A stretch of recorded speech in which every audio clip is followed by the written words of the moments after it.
Hello, hello. Welcome slash welcome back, depending which is true for you. Uh, Begin again. Again. We get to do it twice. And I love that. Levi and I haven't talked much about it. I might ask him in a moment, but I'm really happy that we get to do it twice. And at first that idea was as simple as knowing that people are traveling, or a lot of people are traveling this time of year, holidays, coming back from the holidays, obviously New Year's. And so just if one date didn't work, trying to give people a second option. And then as I sat with it after the fact, I really liked the idea that the event is happening twice in 2 different years. And hopefully I don't think Levi and I are gonna copy and paste or would have, just copy and pasted. I'm not really wired that way, and I don't think he is.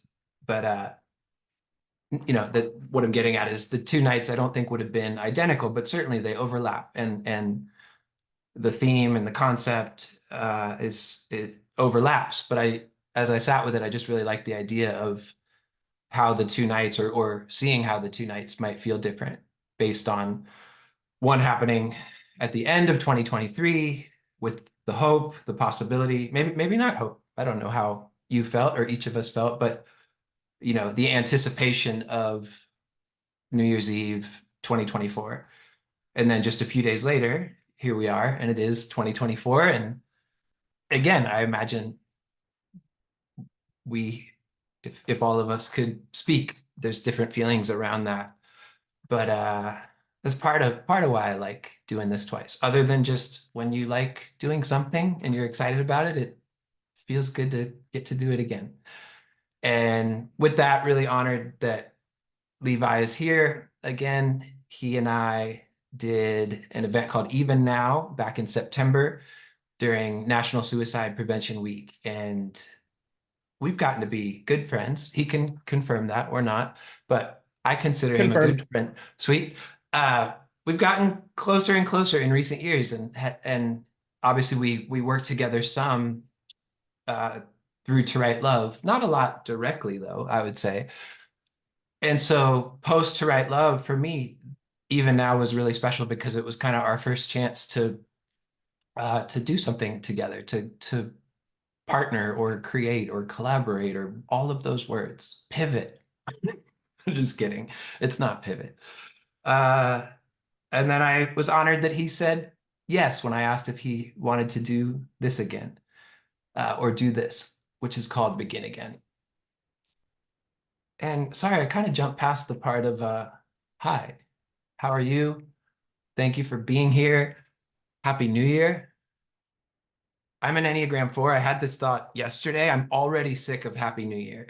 I want to say things that are unique. I want to be so unique that by like the fourth time, I was already tired of Happy New Year. I was like, I want my own version of it, which is a whole weird thing. I have counseling tomorrow. I can unpack it there.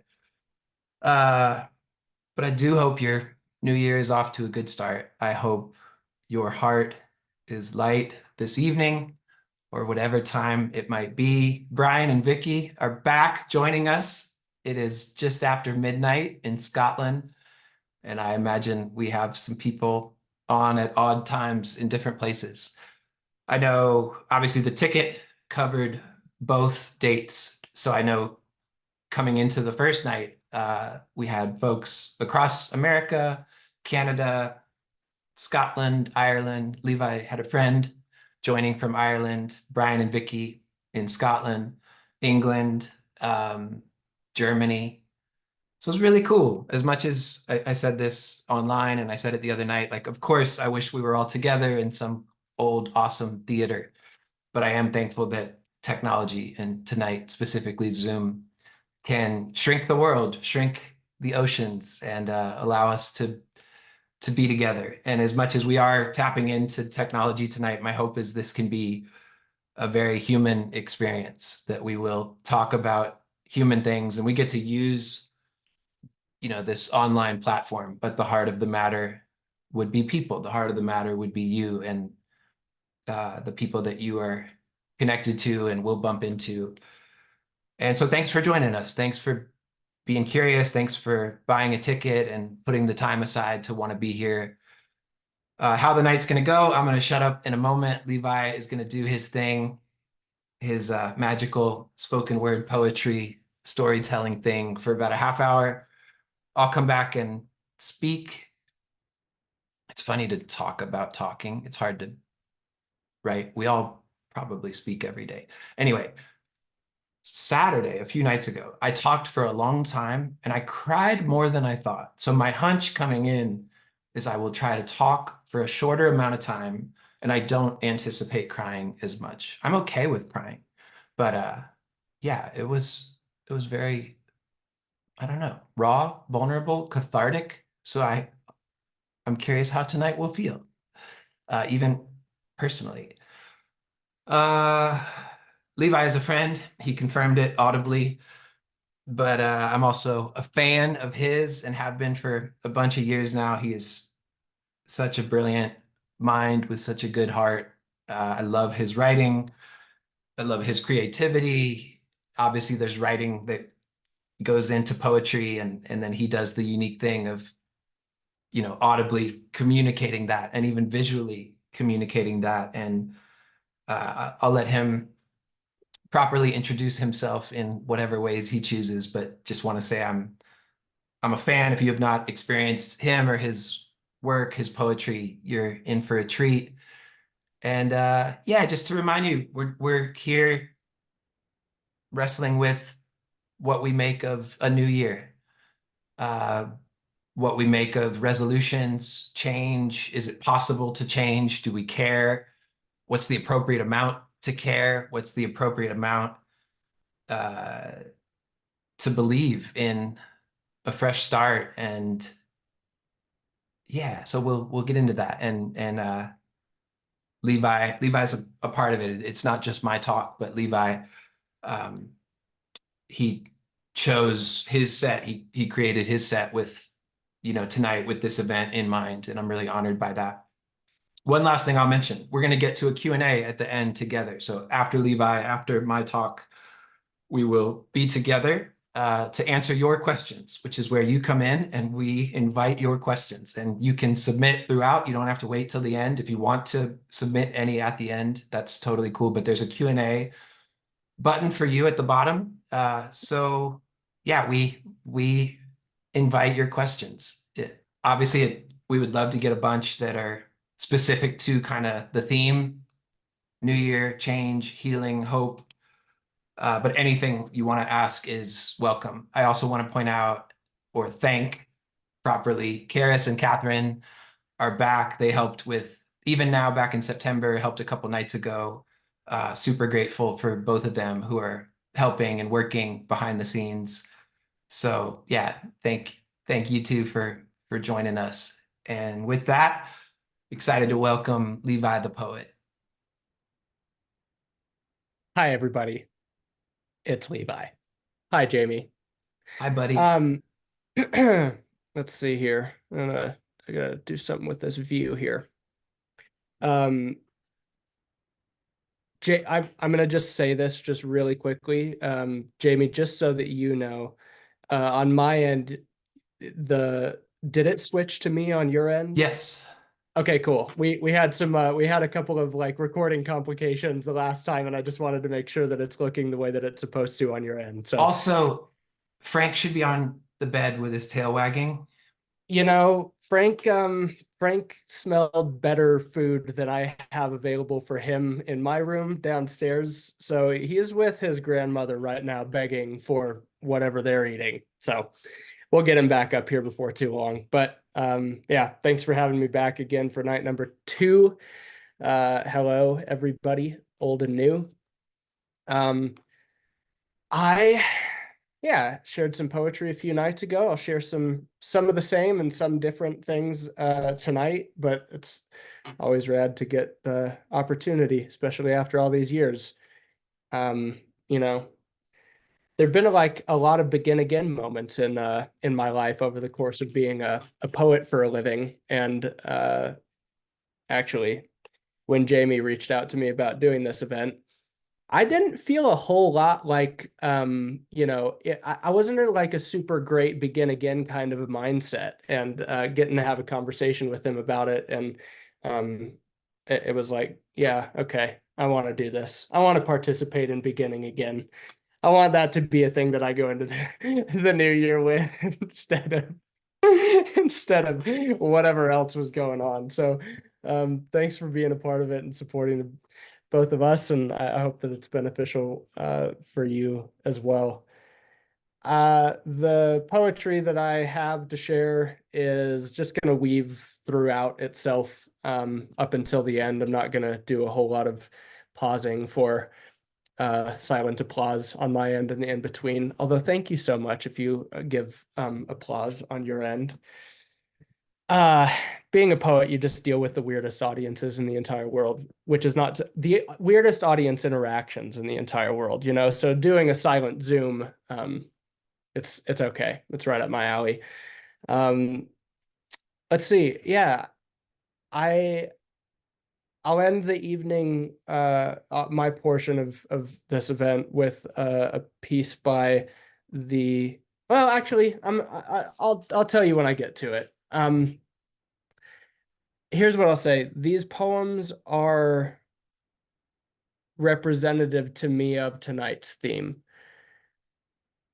Your own art changes over time, your own work changes over time. I think that Jamie will have something to say about the way that your own perspective on what your life is and what you've done with it thus far changes over time.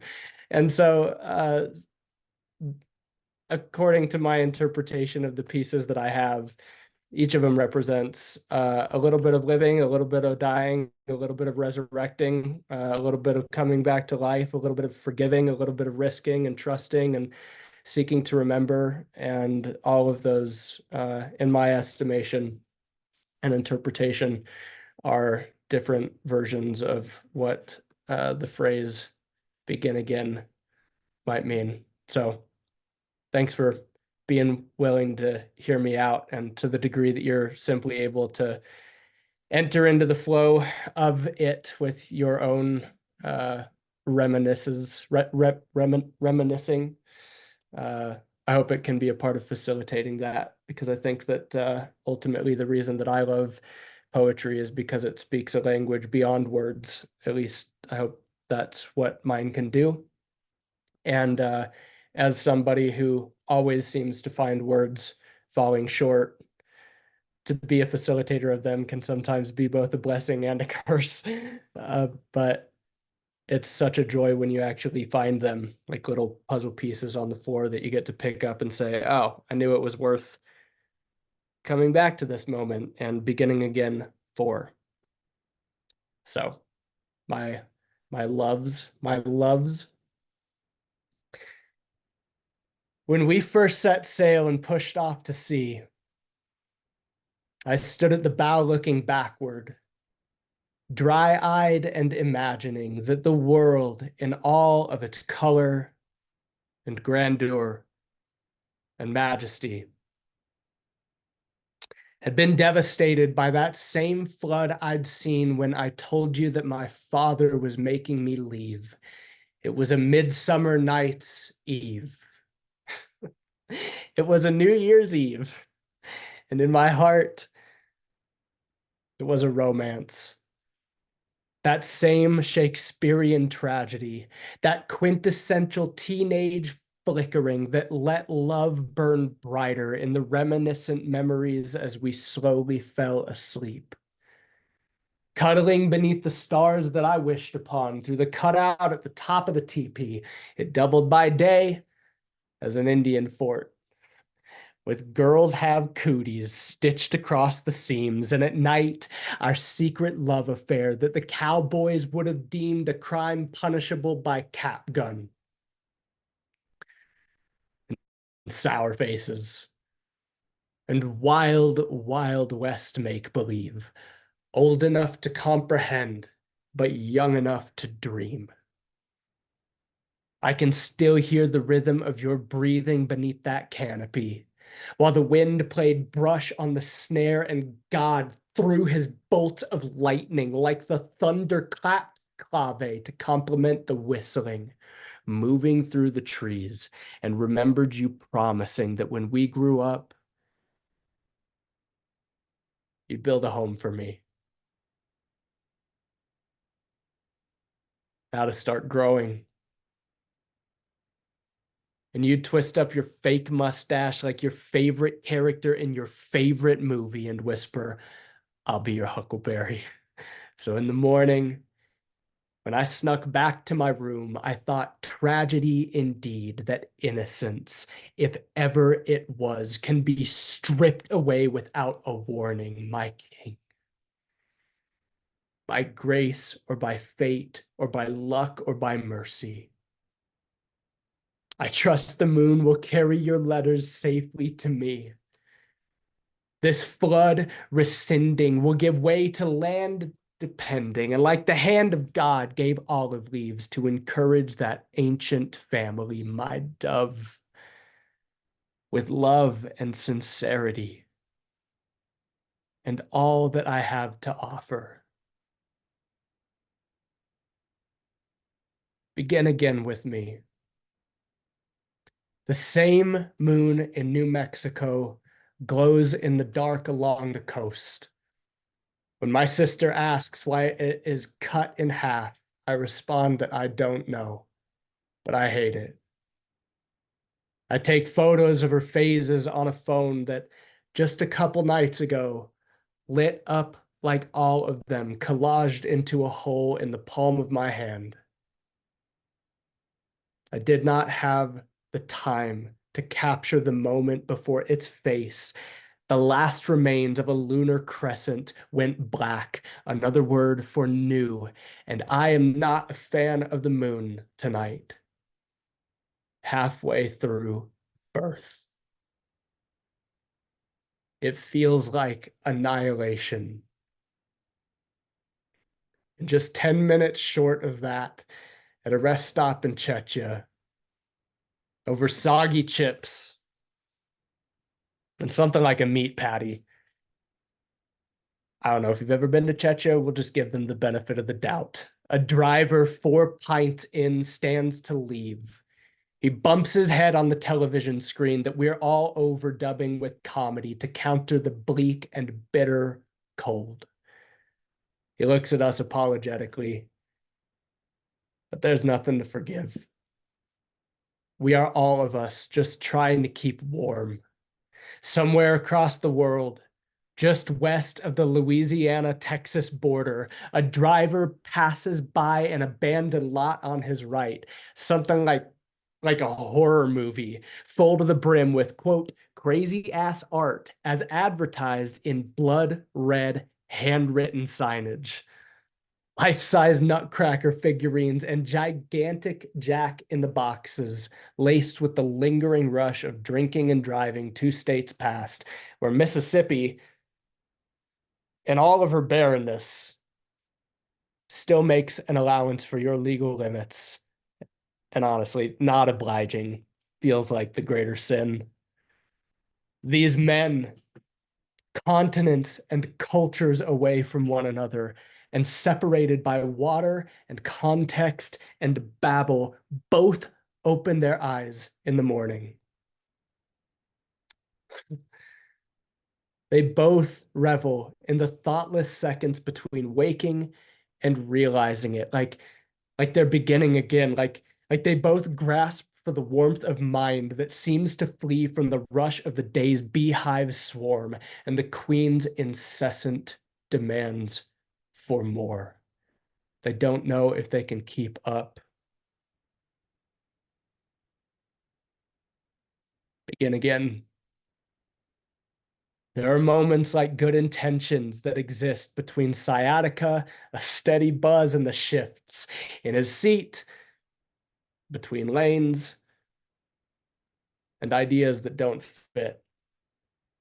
When the man, either of which, catches a glimpse of what could have been or what might be in his own respective country, by which I mean his body. It is just enough adrenaline to convince him that more of the same will eventually produce change and or that something has got to give and he is not sure what it is. What happens in this barren wilderness or the swamp ground double wides they pass by beneath skies pillowed in gray, where Jesus shares a billboard with the adult megastore whose patrons he saves, and some middleman owns both the lie and the 1-800 call for truth hotline and leaves our drivers to discern which is which. And like either way, he's getting paid and sometimes double if and when they opt in for both.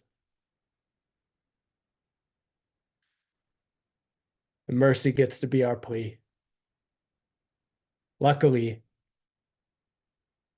there's a lot of that to go around out here too, where residents stack their lawns with car collections and small towns litter the in-betweens with mindsets to match their size.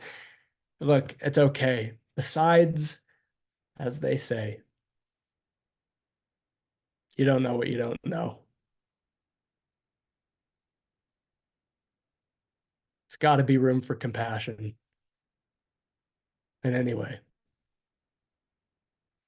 it's the nature of knowledge that's the curse. Absolutes, he observes, are hard to come by with so many roads to drive on, so many highway crossings, so many roadside stands handing out compasses and trinkets for the year ahead. You probably need absolution, regardless of which one you choose. And mercy will be my plea. And I'll begin again. And she said to me that once below a time, once before a time, once before a countdown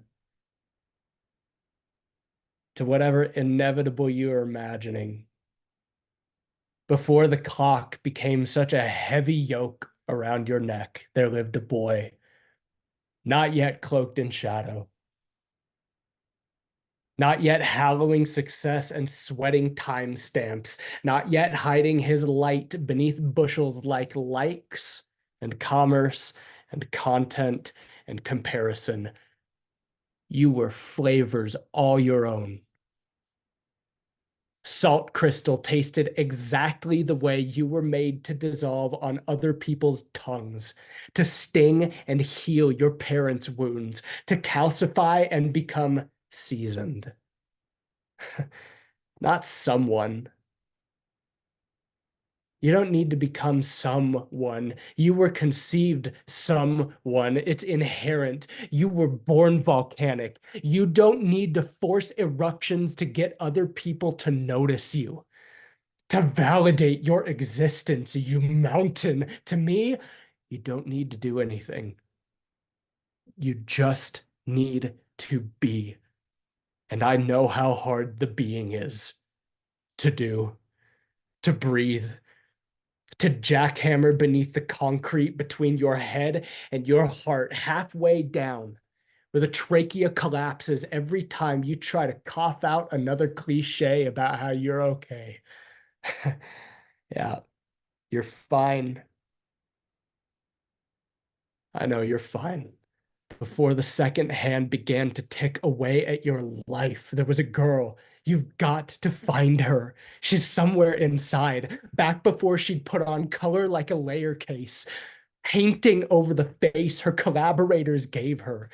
Gorgeous, gorgeous T-doll, knit together and still the core of herself before wind and should and sleet and marketing forced her to bundle up so tight, to go searching for fig leaves as if she needed to cover up her beauty, putting on identities like lace that she fancied back before she couldn't wait to be like mom. Matron saint of a child who forgot what it was like to be one, just like she did. concocting significance in a myth titled Me, Mine. And ironically, each of these individuals became so in a hive mind. I always precedes death, precedes life, precedes death, precedes childlikeness, precedes we are all inherently dignified.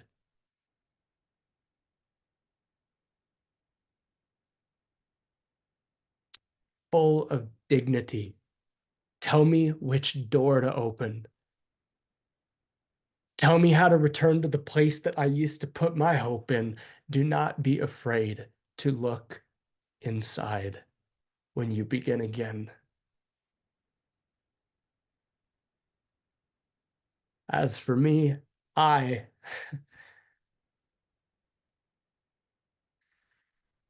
in the spirit of liturgy, all galaxy-eyed and soul-grown, lit the final cut of her Palo Santo, set it beneath a mock adobe home atop the counter in the chimney from the kitchen island with the mustard yellow bar stools. I had to have this open floor plan. When the burning cooled, we thumbed crosses onto one another's foreheads. It was the last taste of gentle beneath the Christmas lights that we never took down. From dust to dust. Truly. And I never knew that a person could turn to ash so fast.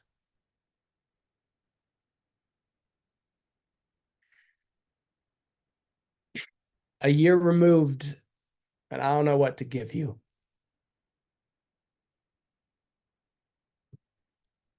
I wasn't sure there was much else that I could possibly lose. Life keeps prying my fingers open.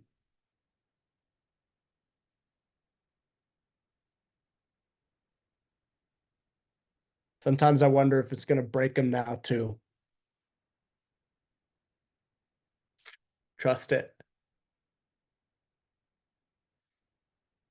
I stopped asking God why when I realized how tired I was of deferring responsibility. I don't doubt the goodness of the ground of being, tilling every dead date back to life. Tell me about reality. There are bombs on the television feeds in my pocket with live coverage of actual human beings weeping over their dead in between videos of inflatable air dancers twerking outside Taco Bell drive-thrus. And another assertion that God is in control. How addicted are we to that word? Control. Like if I can't have it, at least I can project my silhouette out into the heavens and redeem wish fulfillment. On the day that my dream died,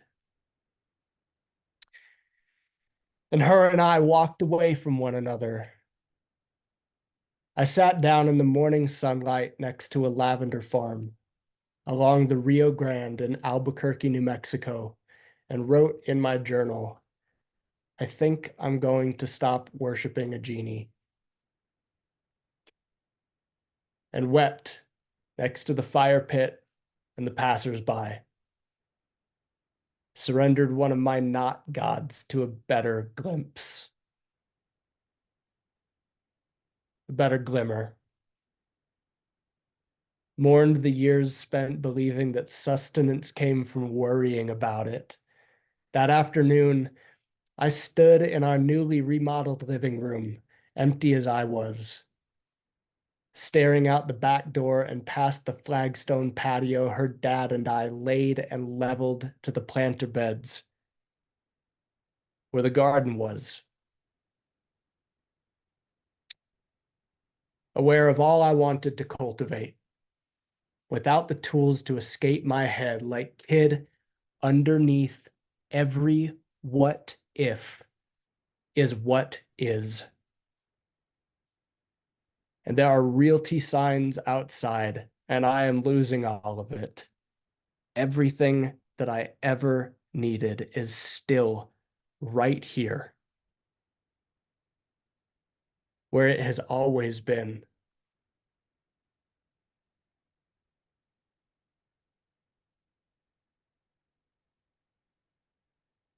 And so we begin again. When all is not what you thought that it was. When the lynch mob pulls back the curtain on all that is ferocious and majestical.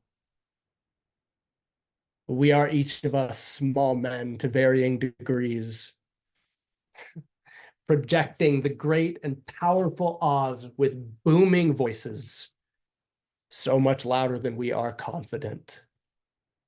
Begin again. When you hate what you loved. I don't want to be a pendulum swinging from one ivory tower to another. Not everyone is competition. I pray for you on the days that I pray for my enemies, and they are the same days that I pray for myself. Life tends to beat the binaries out of you. It's healthy when you and I become we, but we have got to begin again. If you write for everybody, you write for no one. So I write for my friends. I've watched all of them grope for understanding like a pipe dream. Heard everything that they said through eyes watering, wondering if God really hates them as much as they think that he does in the deafening, inarticulable silence. Their lips are all sealed the same, not because they have nothing to say, but because none of them know how to say it, and neither do I. Maybe you can relate. Begin again. When pledged allegiances poison the body and civil war breaks out between limbs and you tuck your children into bed at night, remembering the way you treated their mother as somehow less than. Although you are the offspring of yours without the power to multiply, and you would not, quite be here without her, and neither would they. So, perspective, a perspective. And the last shall be first, and she'll deserve every trophy that God hands her for being your trophy for so long. I'm sorry. This goes both ways, with fingers for pistols firing indictments and blame at celebrities as machines I made. The bullets sometimes stand to temporarily tame the bitterness, but it's still self-medicated anger, and the gunshot residue only fans the flames. I heard you say that fostering the festering pain is a match struck in the forest, and the faintest whisper is enough of a gust to set it ablaze. Begin all over again. You can do it. Did it set your skin to fire as a boy, trying to reconcile how a father could treat you like that? I used the past like funeral pyre, thinking that I could burn it away and tie a good number of people to the stake while I was at it. I wanted to be the broken link in the chain, but when I set the torch to timber, it was I who found myself burning from the inside out. And I see how hell is as here and now as it is anywhere else. Begin again. Have pity. Is there a drop of water for my tongue? I used scissors to fork it and spoke blood. I spoke blood and I tinctured the saliva to serve on a sponge and called it compassion. You always got to call it something. Call it death by love. And no wonder we're so hell bent on hanging someone.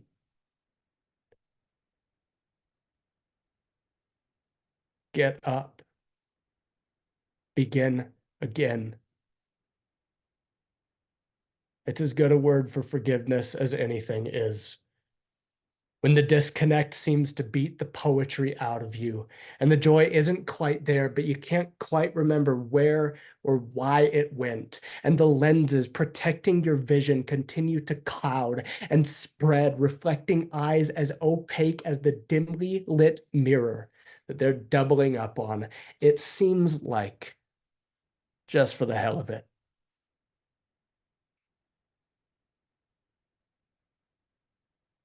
I gotta believe it was never just for the hell of it, but I will give it to you that no one really believes that in the midst of the dispersion or setting a broken bone.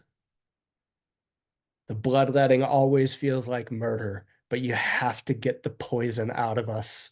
Begin again when we come brandishing swords for the ears of those who spoke to what they should have given over to silence, when I steal the right to vengeance, when I think that I am justified in my anger, like holding on to it is doing something other than picking at wounds that I don't have the scope to see as a cell block. Begin again. When the memories of what was, whether that was yesterday or New Year's Eve, when the memories of what was threaten to shut your heart down. And the laughter that you can still hear from the mouths of friends who are no longer around make you wish that you could change the channel. If you write for everybody, you write for no one. So this will be for you here tonight on this Zoom call. We can begin again. We got some dirt on our hands too. As every pointer finger bent backward and broken, like the moment all of my indictments returned to me, and the bullets ricochet straight back in on my gun sight. This is a small view from which to see the world.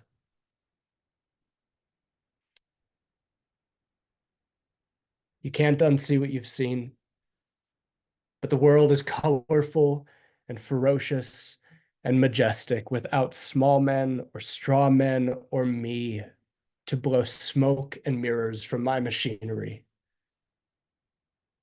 The toggle switch is reductionistic. It is not all black and white. Let the pin go and decrease. Hate is a prison. And I have told my stories, but they are yours, and you may never get your apology. And on the day that you do, it may not mean a thing, but I promise that you can keep forgiving and you can begin again. And I know that there is an emptiness inside of some of us tonight that these words never stop flailing into. But if you can close your eyes and imagine yourself zooming out from that person terrified in the trust fall, like a photographer twisting her camera lens left so that the fear focus becomes a wide angle lens, I'd invite you to see a hand underneath your body, right there where it has always been. Beneath every what if is what is, and in that place, lost does not exist. We've got layers of proof, texts memorized to combat the risk that being is, let alone beginning again.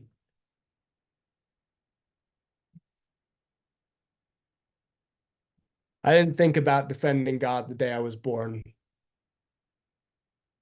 was all just shock and awe. How deadly must birth feel? I forget. Begin again.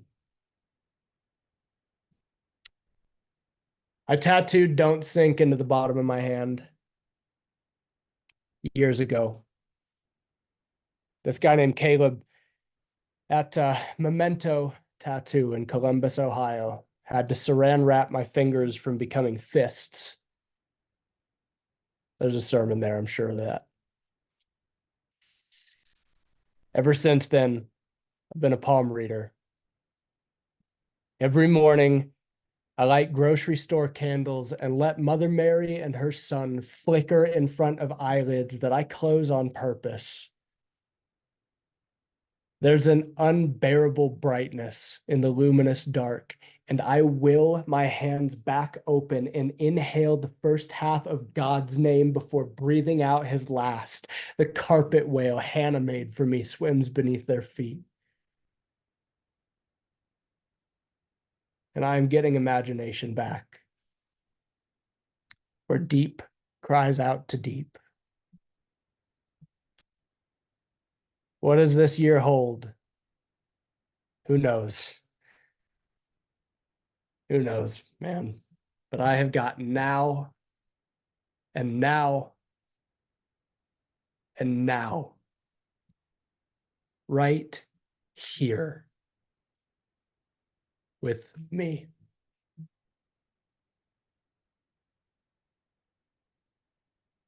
Thank you guys so much for letting me share my poetry with you this evening. I'm going to pass the mic back on over to Jamie T, which also rhymed with everything else, and I didn't plan that. How wonderful. Yes. Thank you, man. Thank you, Levi. Little little pup just joined me. Little birthday girl. My little buddy Gracie turned 5 today. Turns. So on brand for begin again. Hi. Okay, lay down. Uh yeah, Levi, that was wonderful. I'm gonna put her down. Thanks for sharing the gift of your words with us. Thanks for coming back. Thanks for being my friend. Uh, sorry, just moving something around over here. Yeah. Happy, honored to get to do this twice. This being the second time, and clear that Levi gave it a lot of thought, that there's a lot of begin again wrapped up in those words, right? And a few things stood out. Like I think hating what we used to love, the way things can turn, waiting on an apology that maybe doesn't come, or maybe by the time we finally get it, doesn't mean what we thought. But the way that we can be haunted. And I think it's not rocket science that the holidays, if you are haunted, if you are grieving, if you are sad, if you are struggling, the holidays have a way of magnifying and multiplying whatever we feel, magnifying the good.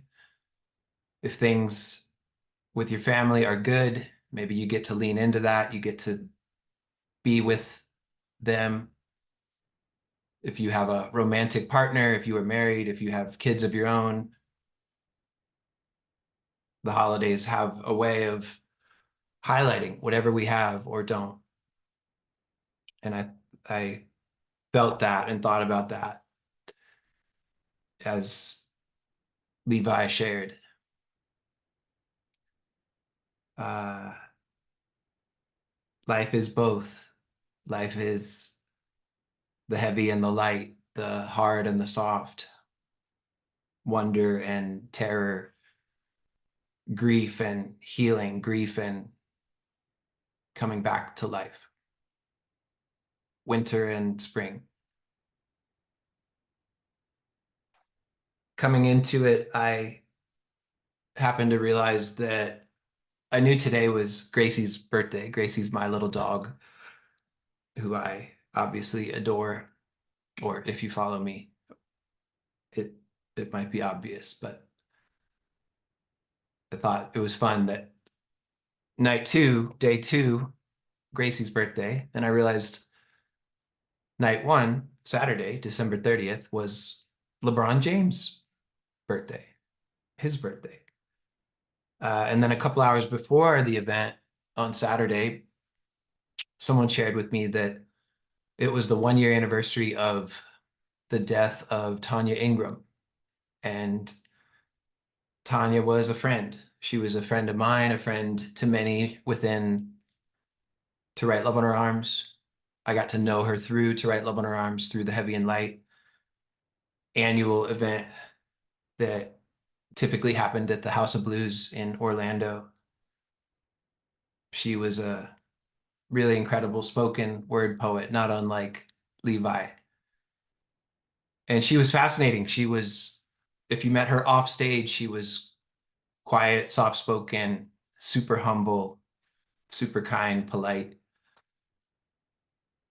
And then if you got to watch her perform, if you got to see her on stage or in the context of her poetry, it was big and powerful and alive. And I loved the contrast that all of both of those parts, all of those parts were Tanya. Um, the softness and the heaviness, the humor and the drama, the serious, the vulnerability, the honesty. We weren't incredibly close, but she was a friend, and something about finding that out just was powerful to me. I dedicated night one of Begin Again to Tanya. Uh, and here we are, and it's night two, and it's my little dog's birthday, and it was just interesting to me, just those simple starting points. Um, right? It doesn't get much heavier than life and death. Right? It's one thing to frame the beginning and the end of a year. How much time do we have in a year? What was last year? What will this year be? But then we are reminded it doesn't go on forever, right? Like that we don't know how many January 2nds will be given. And so the simple reminder that maybe we know is true, but we often forget, is not to take it for granted. Uh, and it can be hard to believe it's a gift when it doesn't feel like a gift, right? When something is painful, when you are sad, when you are struggling, when you are aware of what's missing, when you feel haunted, it's tough to see life as a gift. And yet tonight, I think, is about acknowledging the darkness, the hard parts, the longing, the loss, the grief, but still fighting to believe there's something about midnight. There's something about that New Year's Eve, New Year's Day, midnight moment in between, the possibility of change. Not a huge fan of resolutions. I don't dislike them. I just don't really care. I think there's a culture around that. I think a lot of people are happy to take our money if we buy into it, but there's nothing wrong with New Year's resolutions, right? I'm not saying they're bad. I think what I prefer is just the idea of that any day of the year can be January 1, and that realistically we need a lot of January 1s. We need a lot of days to begin again. We need a lot of days to believe that we can get back up, right? Because the common story is we come into a new year with some resolutions, some ideas, some goals, and maybe we do pretty well for days or weeks or months, but eventually maybe we drop the ball or we break our streak, we fall down. And the hope is that wouldn't make us a failure, right? That wouldn't make it can't just be all or nothing. And so I think what I prefer, what I get excited about is tapping into whatever magic or wonder there is around the new year, around starting over, around stepping into something new, and believing I need that throughout the year. I need that throughout my life. And I think giving ourselves permission to maybe beyond what we even understand or can explain, like I do love the fascination of New Year's Eve, the ball drop, the countdown, the possibility, right? Like, wait, why do I care? Why do I notice this? Why do I want to be awake at midnight? Why do I want to watch that ball drop?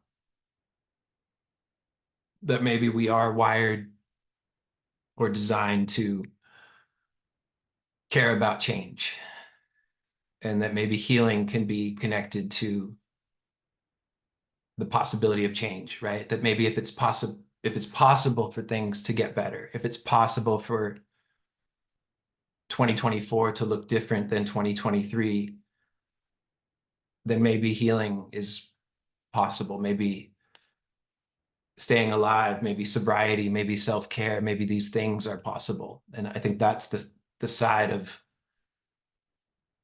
New Year's or the new year that I get excited about.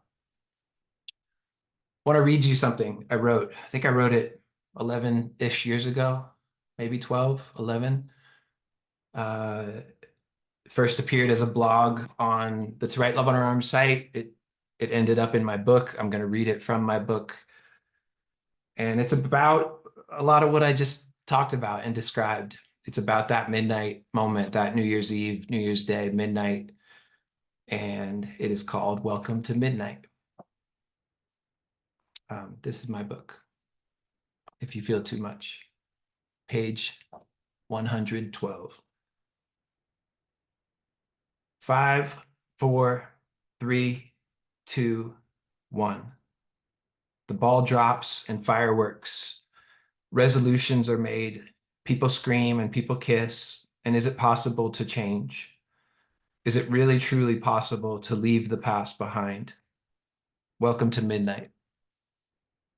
Another year comes to a close. Another year begins with a moment in between. Why the fuss? Why the fame and fireworks? Is it more than hype? More than something else to sell us? Is there something to this holiday? Something true inside it? Because isn't there something inside us that aches for change, dreams it to be possible, to let go, to hold on, to leave it behind, to start again, to be new? Is it possible? If you're reading this, if there's air in your lungs, then you're alive today, tonight, right now. And who can know how long we have here? And is it a gift? Was it ever a gift? Did that ever feel true? Or could that one day feel true? Are there things to fight to live for? Moments and people, weddings and children and all your different dreams. Love.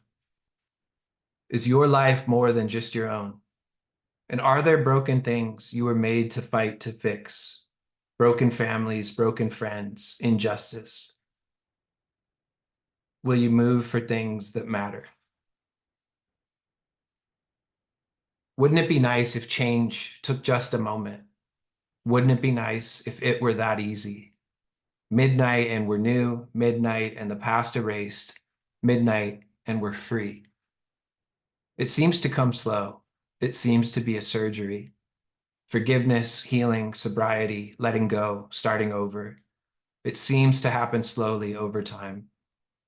One day at a time, the choice made new each morning. Will you fight? Will you fight to be healthy?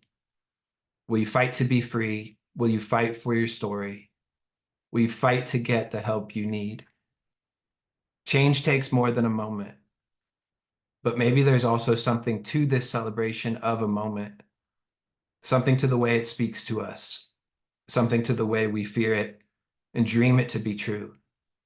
Maybe it's the most honest moment of the year. It's possible to change. Welcome to midnight. Here's to the possibilities. Thank you for letting me share that. Uh, let's call it 11 years. That's a while. That's a good chunk of time. And there are things I've written, and as the years go by, I feel less connected to them, or maybe I just come to think or feel or believe differently, and that's okay. But those words continue to resonate. I continue to be proud of them and feel like I could write that today. I could still ask those questions. And tonight is really an extension of that part of me and the same questions. Uh, what's worth living for? What's worth fighting for? What do we believe about a new day, a new year? And so I'm honored to get to do this event, honored to get to do it with Levi, to have Catherine and Karis back helping, and super honored that you are here, that you would care enough to spend the time and the money on the second day of a new year to want to join us, to want to be a part of this. This event gets its name from a U2 song. U2 is my all-time favorite band, which is not that unique. There are millions of people who could say that, but that is my all-time favorite band. And you may know that song. They got a lot of big ones, a lot of songs that are pretty well known. And I just know I've always loved that song, and obviously I love to listen on New Year's Day or around this time. And an event needs a name, right? Or an event gets to have a name. And I like naming things. I like being creative. And this event needed a name. And so there are a couple lyrics that have always stood out to me in the song New Year's Day by U2. And it's interesting. The title comes from Bono singing, I will begin again. I will begin again. Bono is known for being hopeful, right? Epic, good, helping us believe that a beautiful world is possible. And so that is on brand for Bono and U2, starting over, healing, hope. I will begin again. And obviously I liked it. I liked it enough to use it as the name, the title, begin again. Levi made it his own, right? Took those two words and kept bringing them back to us. And so I love that. Ultimately, that is the heart. That's the goal. That we would be reminded, that I would be reminded that it's possible to begin again on January 1st, on January 2nd, March 17th, July 10th, October 25th, in December of this new year, that we can begin again. But in the same song, Bono sings, nothing changes on New Year's Day. And that stood out to me, like the defiance, the honesty of nothing changes on New Year's Day, right? The cynicism, kind of the darkness of that, or the realism of that. And I'm a fan of contrast, and increasingly I'm a fan of contradiction and paradox. And I think it's a big part of what I love about U2. lyrics specifically, admitting contradiction, admitting that life is lots of things, that I am lots of things, that you are lots of things. There are parts of me I'm proud of. There are parts of me I'm afraid of. There are parts of me I'm happy for you to see, and there are parts of me I don't want you to see. And yet wondering more and more, like, what does it look like to be human, to be a whole person, to share all the different parts,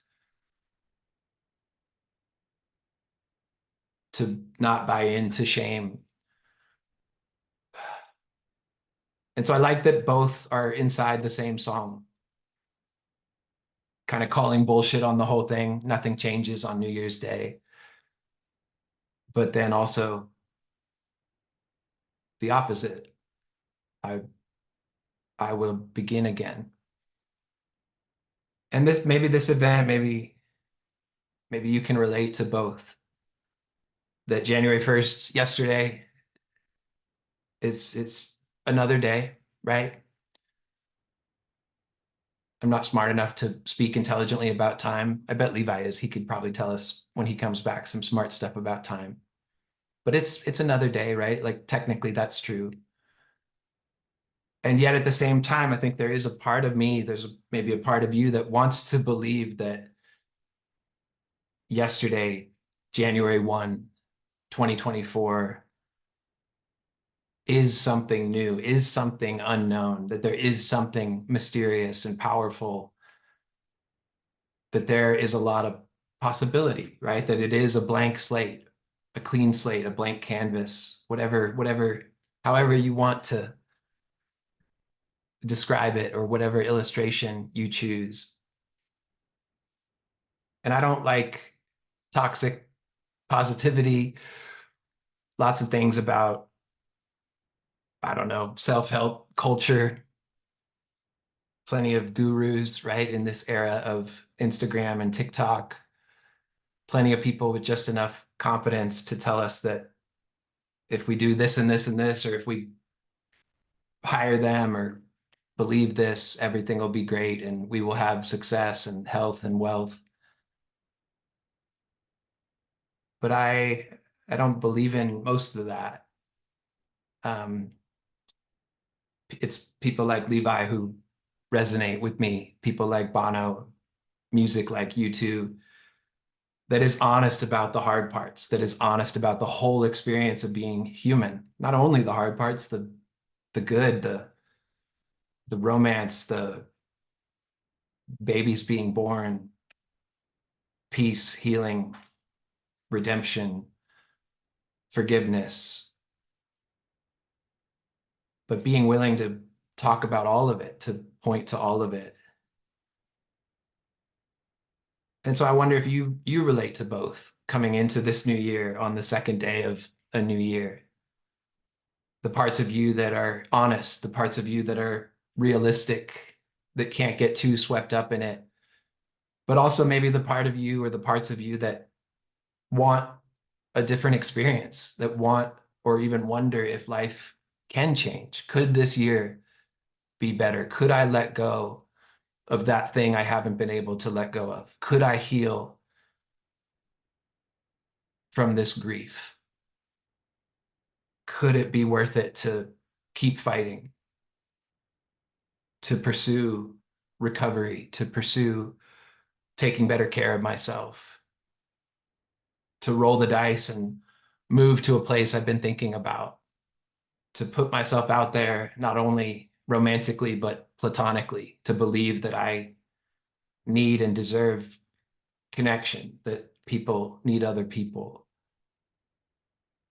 I like the idea of a new year, just like I like the idea of a new day, that these things, the starts and the stops, help us make sense, right? And so I hope you allow yourself to get at least a little bit swept up in it. And I wondered about tonight. I wondered on the second night, January 2nd, maybe some of that has already faded for you, right? Maybe you felt a little bit of magic yesterday, or especially 2 days ago as we got close to midnight, wherever you are, wherever, whatever time zone your midnight is. I feel a bit spoiled because New York gets a lot of love, right? Times Square. And so I happen to live in that time zone. But I wonder, like, even just 2 days later, like, do you still feel it? Do you still care? Some of what felt possible, some of what you were thinking about and wondering and imagining 2 nights ago, like, where are you at with it? Right? It's interesting how quickly things can fade. Um, I've thought a lot about connection. And if you've followed me or read my Substack or paid attention to things I've been sharing over the last year, a lot of it has been about connection. And a lot of that comes from my time on Zoom, actually. They look a little different. It's a bit more interactive. Uh, 9 rectangles on the screen, kind of a tic-tac-toe Brady Bunch vibe, for those of you old enough to remember the Brady Bunch. Small group conversation is what I call them because they are both. It is a small group having a conversation. And my favorite one, the really incredible story that I've gotten to be a part of is a group, a collective group uh, of 21 people, 22 including me, who filled the 9 rectangles over all 12 months of last year, 2023. The plan was 3 hours every Sunday evening, almost every Sunday evening, usually 4 Sundays a month. Uh, More often than not, it was 3.5 hours, sometimes 4 hours. Catherine, who's here tonight, always got a kick out of us crossing the 4 hour mark. And I always felt like a bad editor, right? I felt like I wasn't a great leader because I couldn't, it's like a movie that's too long, right? Like I wanted to, by the end, people are falling asleep and it's hard to pay attention and people got to be up early for work. But it was also 4 hours because of how good it was, how special it was. It was connection. It was people choosing to be vulnerable, to be honest, to be known, which was only made possible by someone else choosing to show up and wanting to know the rest of us, wanting to listen, wanting to ask questions, ask follow-up questions, wanting to put encouragement in the chat. Some people did a month, some people did 2 months of the group, some people did 6, 7. Catherine, who I keep talking about, she did 11 out of 12 months of last year. Got to spend a ton of time, over 100 hours on Zoom with Catherine. I think collectively over 12 months, we spent 144 hours on Zoom. And for me, it was about connection. And the connection was made possible by vulnerability, by people choosing to go beyond the small talk, to talk about pain, to talk about real things, grief, breakups, losing a job, wondering about changing jobs, wondering about another place geographically where life could look different or feel different. And so we showed up and we talked about real things and we took turns, and I didn't invent any of that. I didn't invent conversations. I didn't invent good questions. I got to play a really special part, and I'm thankful for that. I'm thankful for the people that have trusted me in that role, but it ultimately just led to me thinking about connection. And this is not an ad for my small group conversations, but it might be an ad for something that actually doesn't have to cost money. You can spend money on it. I think that's okay, but it is this word I keep saying. It's connection. And you could also switch that out with relationship, with closeness, with not only friends, but close friends, with being in these two-way exchanges where you get to be known and loved by someone who you also get to know and love. And I got to watch people change. I got to witness people's lives, and especially the folks that spent multiple months. I got to watch people journey. I got to journey alongside folks. I got to get the update every week, and I got to give my update. And I got to see that connection can play a part in change, in healing, in self-care. Accountability is a funny word for a lot of us, especially if you grew up in the church. Accountability can be reduced to, or it can feel like, hey, just don't do bad stuff. Whatever bad stuff is, don't do bad stuff, and be honest so that people can keep you from doing the bad stuff.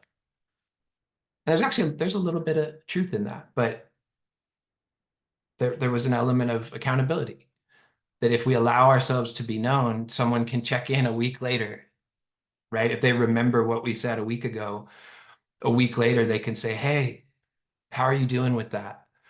You've been really struggling with self-care. How was this week? You've been struggling in your sobriety. How are you doing? And logically, the more consistent we are, the more often we connect, the more often we check in, the closer we're going to feel, the more known we're going to feel. We all have those friends. I have those friends that I see them once a year, every couple of years. We pick right back up, right? We all love to say that. And there's something beautiful about that. But it can be tough when you don't see someone or hear from someone very often, and then you have to cover a lot of ground, right? It's one thing to answer, hey, how are you? To someone who hasn't heard an update in 6 months or 2 years.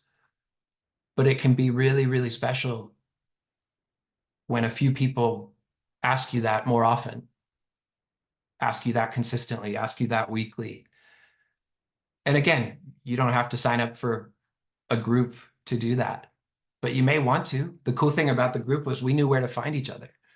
Sundays at 7 Eastern, we could count on other faces, those other people showing up. And so I would offer that to you. I would ask you or invite you to wrestle with that. Like, who are those people? Who are those people you're going to journey with in 2024? Not just the highlights, right? Not just the good news or like the curated stuff, but who are the people that can meet you in the hurt? Who are the people that can meet you in the grief, the loneliness, the longing, the uncertainty, the things that scare you, the tender places? I hope you get to experience connection this year. I hope you have that. I hope you have access to that. I hope you have people who make it very clear they love you and want to know you and want to continue to know you actively, right? Not just in theory, but that they would show up. They would sit across from you at a coffee shop, or at least they would show up on Zoom from across the country or somewhere else to want to look you in the eye, look you in the eyes and know how you're doing. I think that can get lost in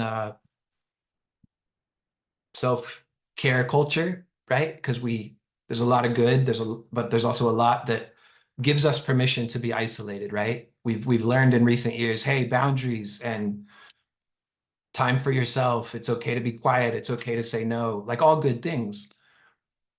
But we also have to leave our comfort zone sometime, right? We have to, like me, introvert. I took a nap today. I take a nap most days. I like my quiet. I need my quiet. But I also need other people. I need to FaceTime Levi. I need to go get dinner with Mark or have coffee with Ian. I have to leave my house. I have to leave my comfort zone and experience connection and let some people know me because I need that. And I want to be a good friend. I want to know how my friends are doing. And so I wonder how that relates to a new year and resolutions and realistically, how does change happen? I think it can be pretty hard to change on our own. It can be pretty hard to change if you are living with a lot of secrets or shame. I got to witness, it was not an expert scientific study, but I got to experience a whole bunch of life with people, a whole bunch of conversations over the course of 12 months. And one of the takeaways was, hey, change is made possible in relationship. Change is made possible in real friendship. a big part of how people described the groups or their favorite part of it was that they just had some folks to cheer them on. Like we had some people in our corner who were rooting for us, who were celebrating us and believing the best. That if we forgot that we were good, if we forgot that we were special or gifted or intelligent, other folks would remind us. And I think that's pretty significant when it comes to change, right? Is that it's not just about what I believe about me, but when other people are willing to believe in me and put words to that, put action to that, I think that fosters change. I think that leads to change and healing. And it's also just one of the, I don't have it in front of me. There's a great Brene Brown quote. Brene Brown is obviously incredibly gifted and wise. She basically says, it's like the meaning of life. It's the best thing going. It's, yeah. So it's not just like a tool. It's not just like a practice. It's like, right, how good does it feel to sit with someone who you really care about and talk about meaningful things? Uh, give that, yeah, you could Google Brene Brown and Brene Brown connection. Maybe we'll find it in the chat later, or we'll put it in the chat later. But I wonder if you have that. I wonder if you could begin to prioritize that and what it might look like. Uh, with that, share a couple other things. I got some notes here. Andrea Gibson is a really incredible writer, poet. I don't even know how they describe themselves, but writer, poet, a great follow on Instagram, someone to subscribe to on Substack, but just so brilliant, and their words are so beautiful consistently. And they share these short videos, a minute, 2 minutes, sharing a thought or sharing something they've written, and it consistently moves me. And a few days ago, Saturday, Andrea had shared a new short video and talked about the experience of, I believe it was around 8 months ago, learning that their cancer, Andrea Gibson, is fighting cancer. And around 8 months ago was told it's terminal, it's incurable. And they said they went for a drive with their partner on that day, because drives, being in the car, I don't know if there's music, I don't know if it's about the conversation or just, right, for some of us that just feels good to clear our head or whatever that looks like.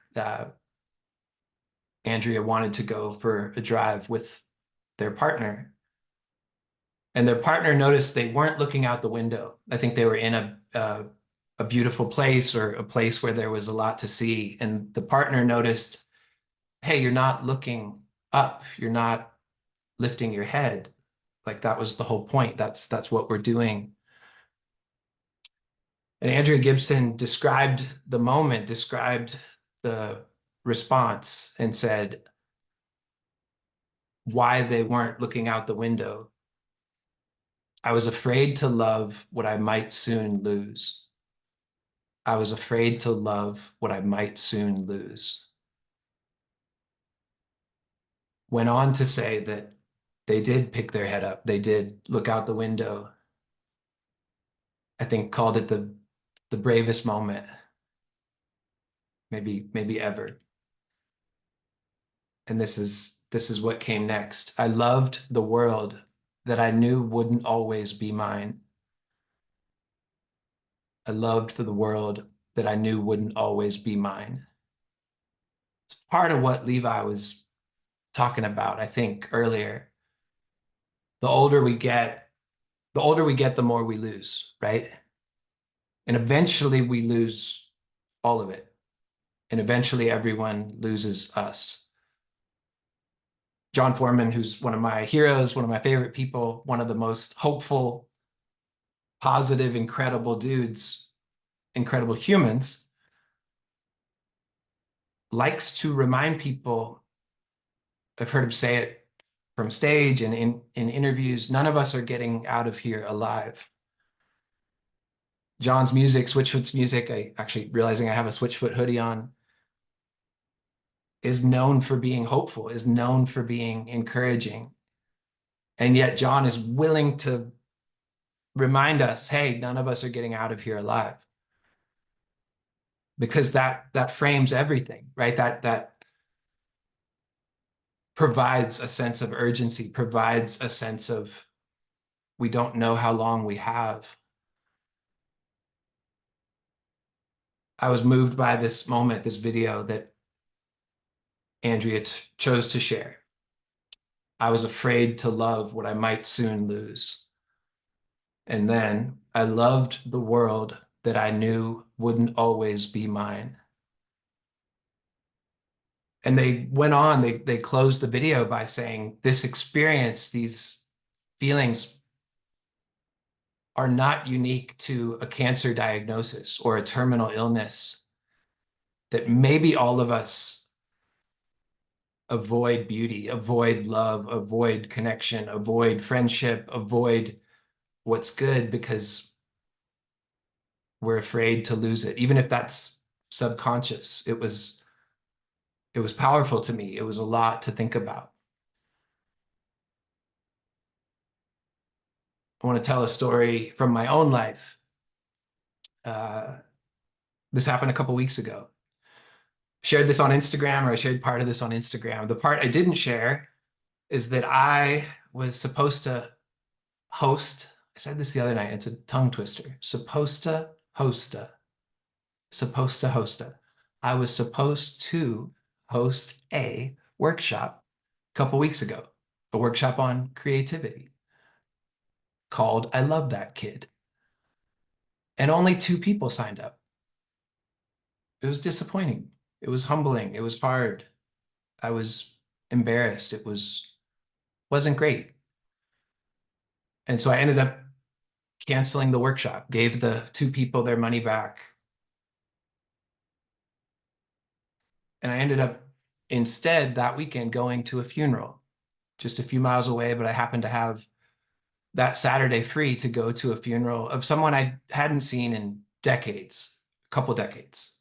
Someone I did not know well, but someone who was one of the characters in the neighborhood I grew up in. I grew up in a neighborhood. Like, I'm thankful for that. I've wrestled with home, the words on our poster back there. I've wrestled with home as an adult, ever get home. The mystery of home as an adult, especially as a single adult who struggles with the state of Florida, which is increasingly struggling.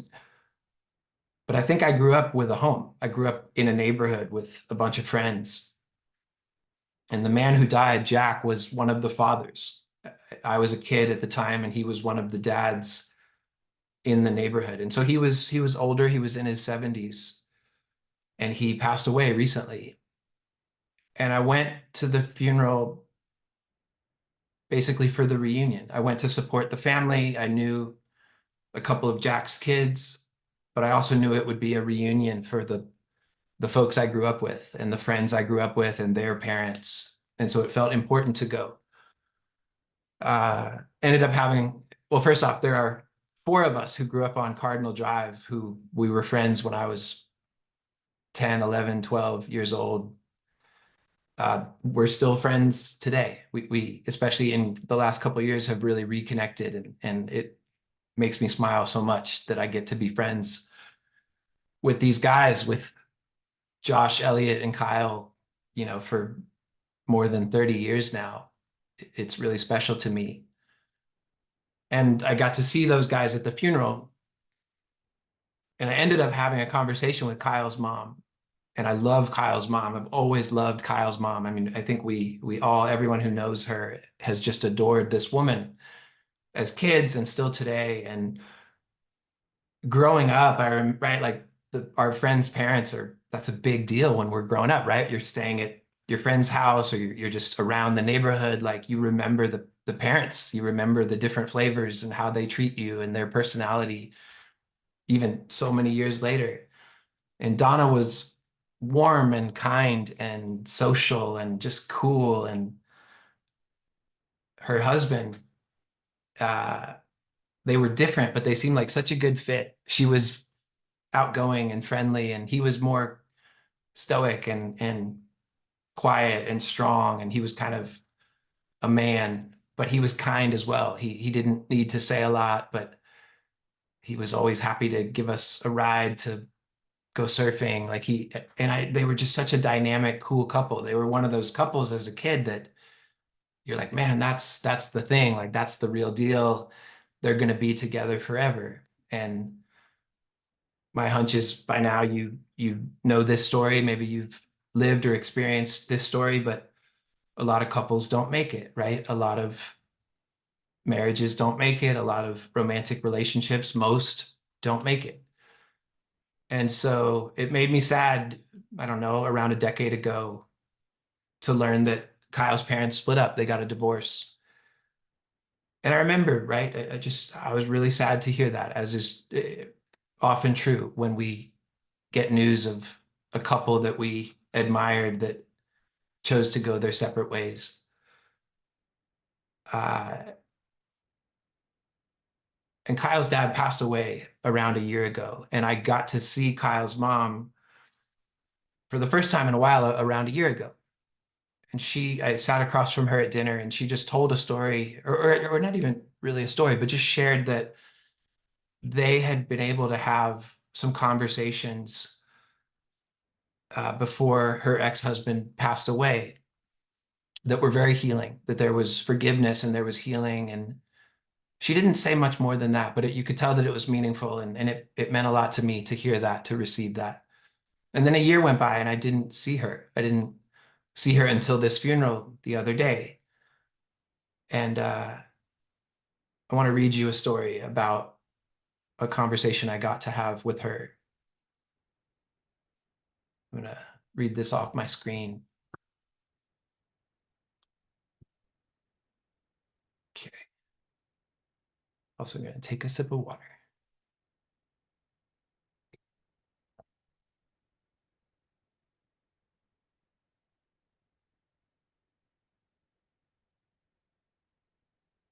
We all grew up on Cardinal Drive. When the friends you find as children, through random luck and real estate, are still your friends 30 years later, this is no small thing. Team Cardinal together again yesterday to remember and celebrate the life of Jack, a Riverside Drive husband, father, grandfather, Catholic Mass and shots of rum, a slideshow where we saw Jack in his youth. It's so easy to forget that every person we know or see as old, they were also young, or maybe are instead of were. As Anne Lamott says, we are every age we've ever been. The slideshow played 3 times consecutively. It might even have been 4. When the pictures started over, no one stood or said a word. There was no need to name the rerun, because where else would we go? Where else would I want to be? If ever a people or a place become your home for 13 years or just a season, what a gift to reunite and to return. 2 stories I will take away, each an instant treasure. I want to share the first, about a different loss and different family, this one from a year ago. A mother, now a grandmother, who we've all adored for decades, sat across from me and spoke of making peace with her ex-husband. In my youth, they were together. When she got to the part where on the day before he died, she said goodbye through FaceTime, my eyes filled up with tears. They had been separated first by choices and then pain, by time and new commitments. Death would add a greater distance. Yet somehow she found the strength to look into a telephone from 4 countries away before their final silence, to remind the dying man who broke her heart that he had also lived, and they had lived together and brought life into this world. And it made me think about how the love of your life might break your heart. Those odds are even good. If given the chance on the day before the last day, would I be able to choose forgiveness? fill all the gaps with dignity, say goodbye with grace. What a gift to hear that story. What a gift to grow among them, among all the life I mentioned. And now I'm crying once again. Yesterday was beautiful. Cardinal Drive forever, Cardinal Drive and Melbourne Shores. I was just so moved by this moment that, right, a year later, she just added this moment, telling me a little bit more about the healing, about the conversations they got to have before her ex-husband passed away. They have 3 adult children, they have grandchildren. Her son Kyle is one of my all-time favorite people, still a friend today. They were literally 4 countries apart. He was in Central America. And she talked about like this series of conversations, honest conversations about forgiveness, about their lives, their marriage, their kids, their grandkids. And eventually, when she knew that his life was ending, there was a goodbye over FaceTime from I don't know how many thousand miles away. But the vulnerability, right? The connection that is possible just like tonight through this. And I just admired, I was so moved by her strength, her willingness to care enough to forgive this man who broke her heart, to care enough to make peace, and the strength it must have taken to say goodbye, to know that she was saying goodbye. And I just like beyond even a couple weeks later, what I can explain, it made me rethink the way we evaluate a marriage, right? Like their marriage successful? Their marriage didn't last, they got a divorce. What is a successful marriage? What is a successful life? And just the idea that their story was messy, their story was painful, and yet their story was beautiful, and they were able to find dignity, and she was able to offer dignity and forgiveness and peace even when they were no longer married, even when he was leaving this world. And I just like it just blew me away and has just really stayed with me. Maybe the honesty of it and how that relates to a new year and how that relates to how we see relationships and how we see past relationships and how we see forgiveness and how we are reminded or allow ourselves to be reminded that we don't have forever, right? We don't have forever with our partner, with our loved ones, our kids, our favorite people, our least favorite people. Something about that just has stayed with me. That moment felt like such a gift for her to share that. And in the moment I was crying and she was crying.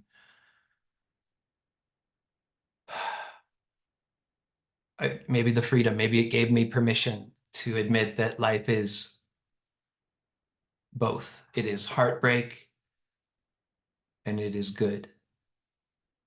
It is conflict and peace. It is conflict and forgiveness.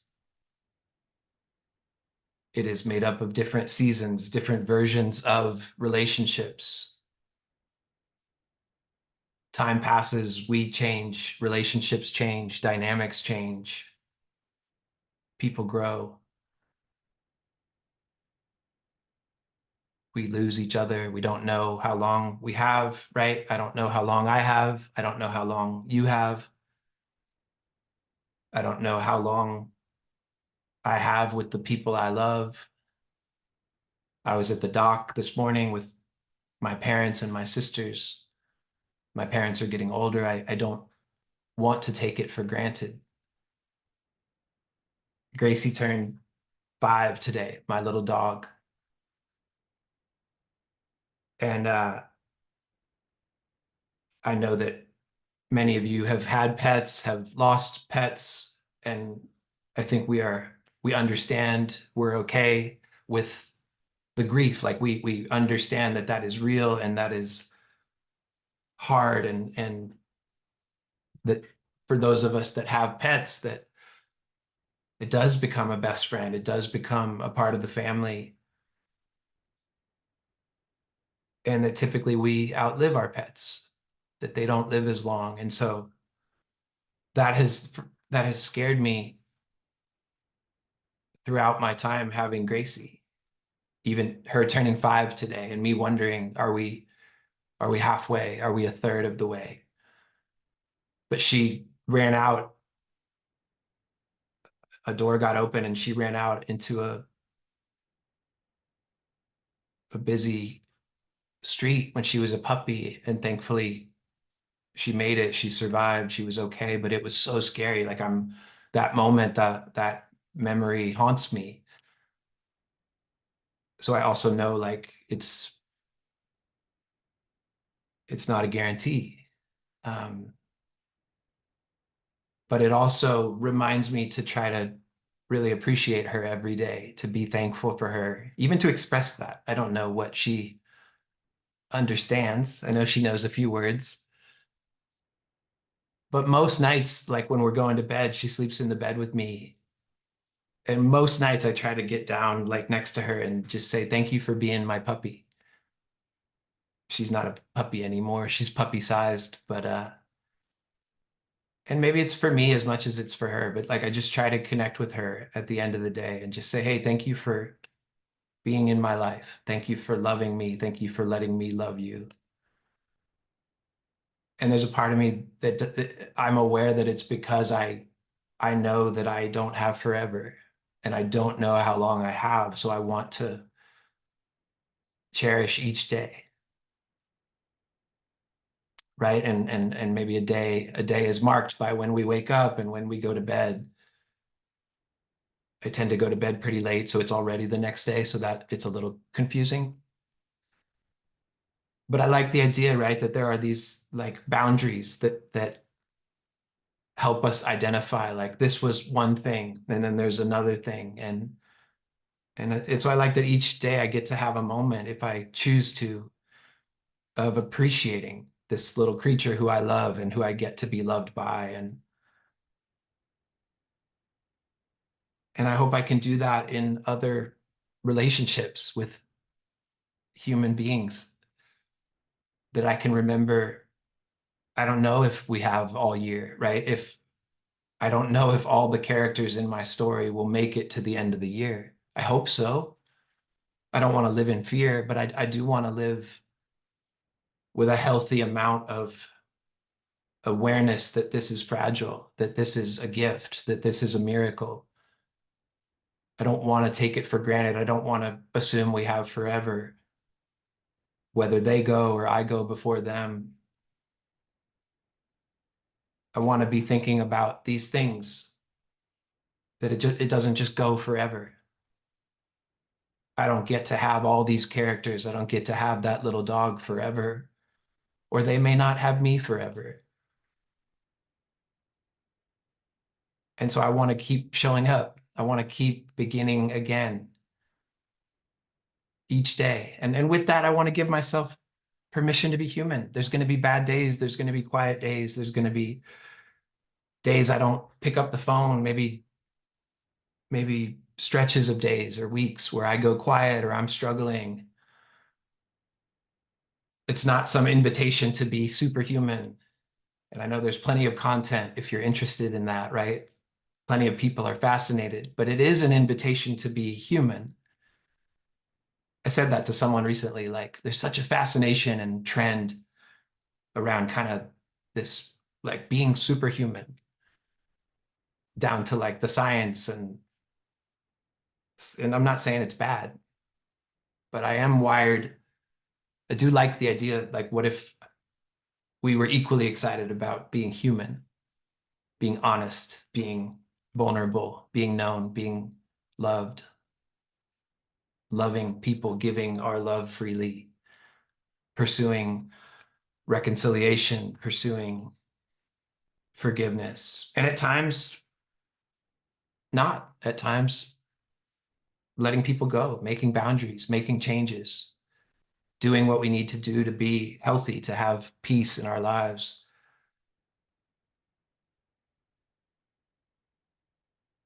It's not a given that we get all of the days of this year, right? It's not a given that we all make it to December 31st. And so I want to live well with each day that I get. I want the people who I love to know that I love them.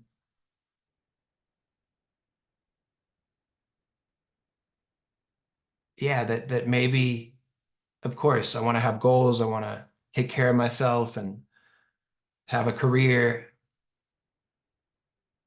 But I also don't think life is just a story about success or a thing to be figured out. I want people to be a priority within my life. I want relationship, conversation, friendship, my family to be a priority within my life. That is a big part, or maybe the biggest part of what makes a good day and what makes a good year and what makes a meaningful year and what makes a meaningful life. I want to leave you with something that my sister wrote.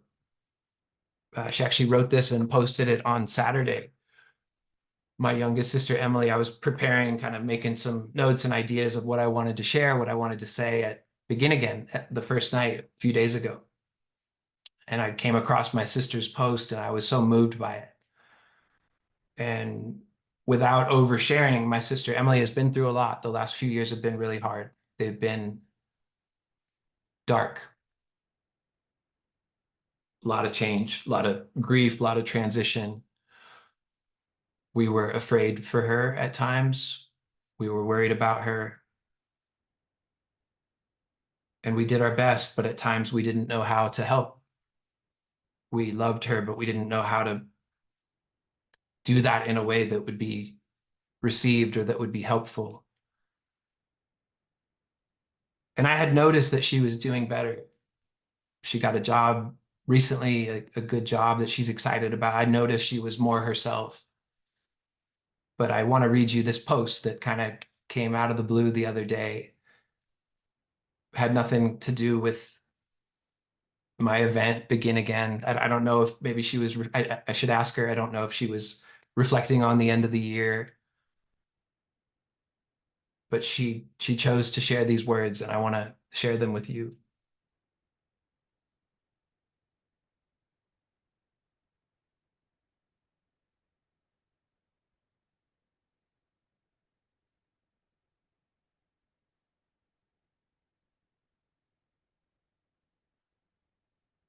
This is from my youngest sister, Emily, if I didn't say that.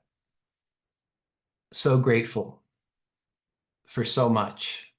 It's been a hell of a few years, but for the people who showed up in it, my life literally depended, exists, and is what it is because of you. I don't know that I will ever understand the magnitude of what was done for me, but I do know that I don't need to. Love your people. Love them when it's impossible. Love them through the impossible. Otherwise, it's not love. Love is not a silent thing. Don't let anyone tell you otherwise. Not even Michael B. Jordan. The last line is a inside joke with our brother-in-law. And the inside joke is simply that I think he really admires Michael B. Jordan and she likes to remind him of that. I don't know. I need to learn more about the Michael B. Jordan thing, but that was not the point. I was so moved. I was so grateful to read those words. I know everyone who loves Emily felt that way. My family, my mom, my sister, our other sister, Jessica, Emily's friends, the couple friends I shared it with, like, I felt like she was saying, I'm alive. I'm back. I'm here. I'm alive. And I'm glad to be alive. I'm grateful. And I'm grateful for the people that helped bring me back to life or waited while I wasn't, quite ready to live or didn't know how. My sister is a bit of a mystery. She doesn't need to say a lot, but when she does, it tends to be really special. And so to come across those words was meant the world to me. And then I thought, what a coincidence. Like the day that I was reminded of the death of Tanya Ingram, this friend who passed away young, I think early 30s maybe. Um, the anniversary of a death, my sister happened to kind of declare, hey, I'm alive. And just another reminder of both, of life being both, of any year being both, last year being both, this new year, 2024, will be both and in between. It will be made up of shades of gray. There will be black, there will be white, but there will be shades of gray. There will be nuance. There will be winter and spring. There will be heartache and new relationships. I hope there will be surprises. I hope there will be healing. I hope you get to declare or you get to witness someone else declaring, hey, I'm alive. I get to keep going. I get to keep beginning again and again and again. And I hope we give ourselves permission. I hope you give yourself permission to have a human experience. If you want to pursue the superhuman stuff, it's okay. You can. Let me know how it goes. Let me know what you find out. But I want to be human too. I want to be all the things. I cried a bunch the other night. I guess I didn't need to tonight. I got a lot out that I wasn't expecting. Cried again in this room, in this little office, sharing the video with my sisters and having a really significant conversation around that, related to that yesterday. And I want to show up for all of it this year. I want to believe that I can keep changing. I don't want to be ashamed of my mistakes, but I want to keep growing. I want to keep healing. I want to keep going to counseling. I have it again tomorrow. I'm thankful. Keep picking up new tools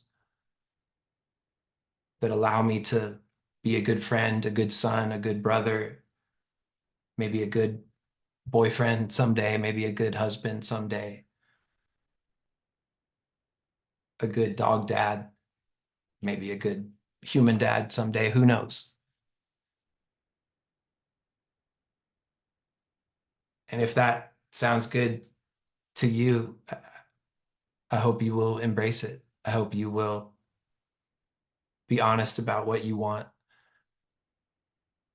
I hope you won't feel like you have to hide when you make mistakes or when you remember your mistakes or the mistakes that have been made against you, that they wouldn't define you, that it would be possible to change, that a new year might actually have some meaning, even if it's just to remind us that we can experience new. We can come back to life. I think of the Switchfoot song, one of my favorites, one of my all-time favorites, Dare You to Move. Like today never happened, right? Because it's literally true every day. This is a day that has never happened before, not only on January 1st, but again today, January 2nd, tomorrow, the 3rd. What will it look like to believe that we can actually begin again, that it's not defined by a New Year's resolution, that we can keep trying, we can keep showing up, we can keep risking love, we can keep risking friendship, we can keep putting ourselves out there, we can keep trying to grow and allow ourselves to change.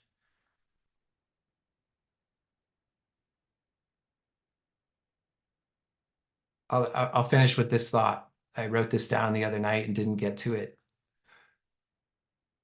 I've become a fan of, I don't know what they're called properly, but we see them on Instagram in our stories.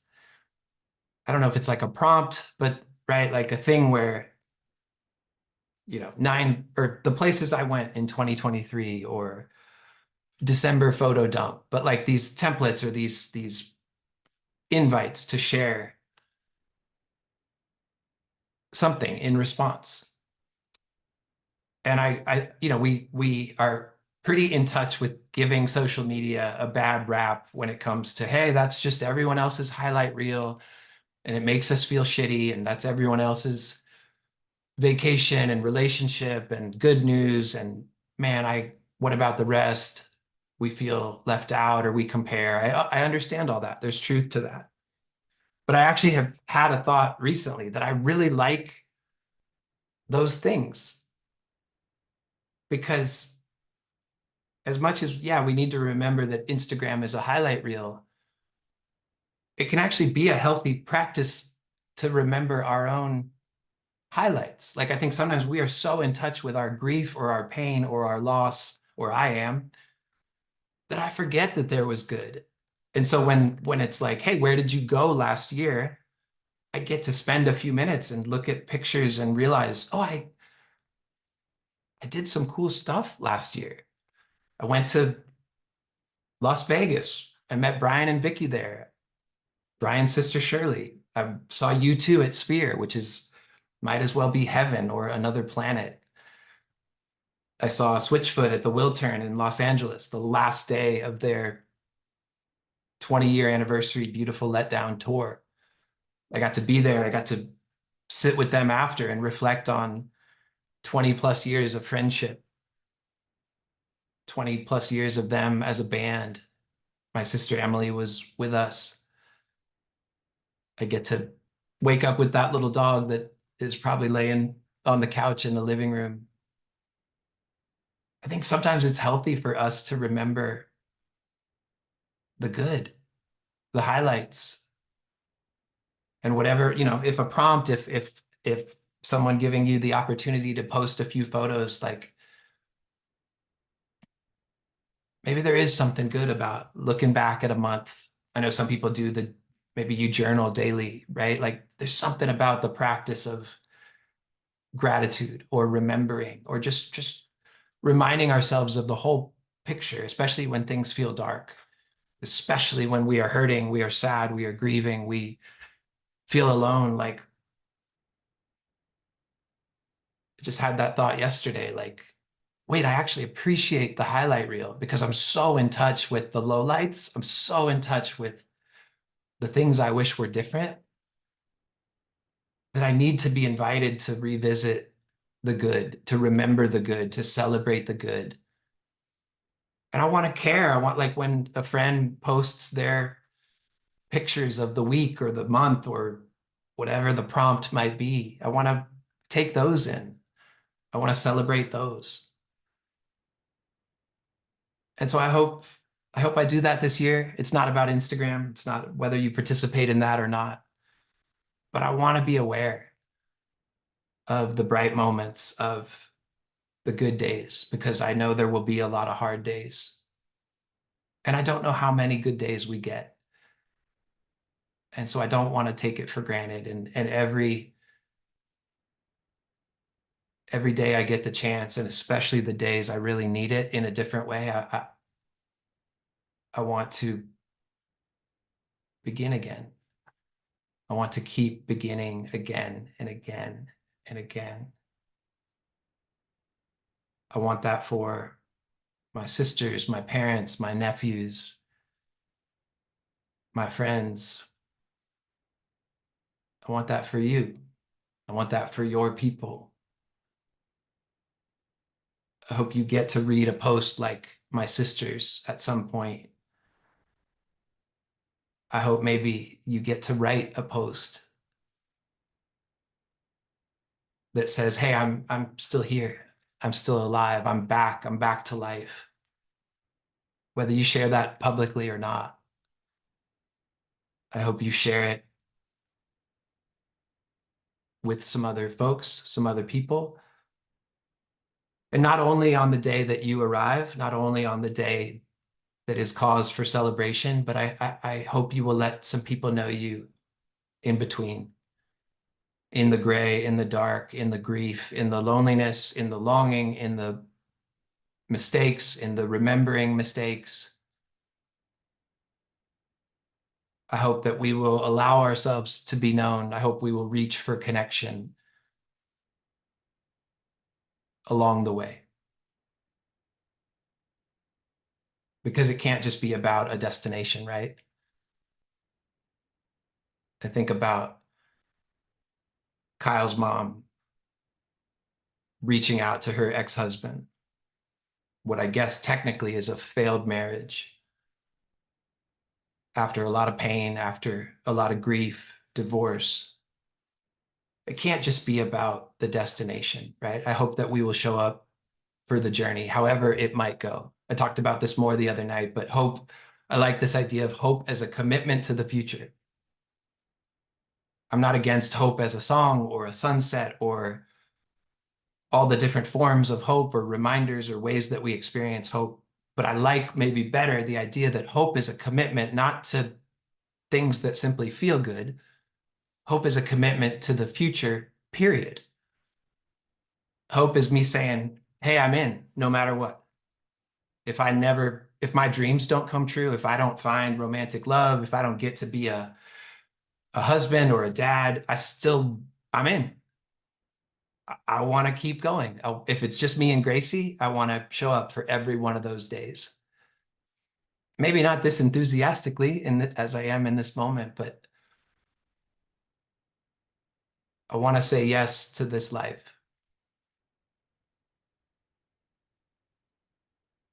I think for a long time, I thought it was always about a destination or a different kind of beginning, right? Life will start when I am in a relationship. Life will start when I move to this cool place. Life will start when I get a promotion. Life will start. Things are just really hectic right now. Life will start in 2 months. And if we're not careful, our whole lives go by and we never admit that life has started, right? I'll be 44 this month. I was a young guy not so long ago, and it happens fast. But I don't want to be embarrassed by that. I don't want to be ashamed. I'm in touch with the things I wish were different. I'm well aware, but I want to remain committed to the future. However long that future might be, however long Gracie's future might be, however long I get to know Levi, however long I get to know my parents, my sisters, my nephews. I want to be a cool uncle and a good uncle for as long as I can.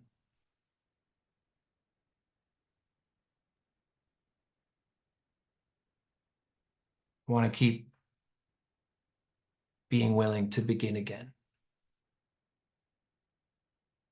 because that will mean I haven't given up. That will mean I'm still alive. Even if it's imperfect, even if it hurts, even when it's sad or when I'm sad or when it's lonely, I hope that you and I will begin again.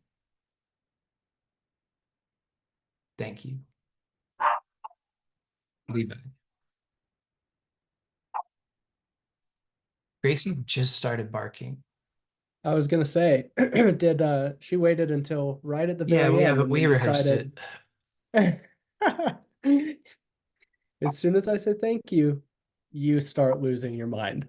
Yeah, that's the cue. I talked for a long time. You did great. Thank you. I mean, what else would you say? We can talk about it later. Yeah, we can talk about it later. I I'm might just have to playing, begin man. again already. Actually, I listen, everyone.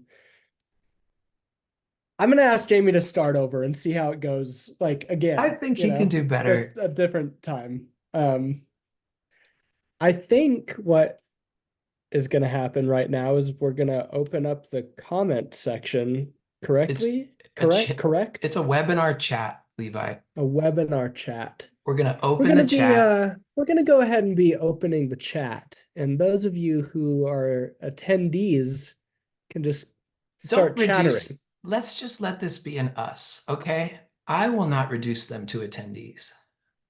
You know I what? know you're an elite No, poet, let me begin again. Those of you who are here with me and Jamie, fellow fellow humans.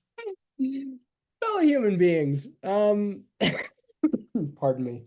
Wait, Oh, good job. Karis and Catherine are telling us the right things to say. So we're opening the chat Okay. and we are We inviting questions. I would go so far as to say we need your questions. We we welcome, need your we questions. invite your questions because there can That's right. be no Q&A without Q. That's true. There can be, well, you're right. There could be no A without Q. No A's without the Q's, Yes. which is pretty much what you said. Do we have any? Oh, we got some questions, which is good.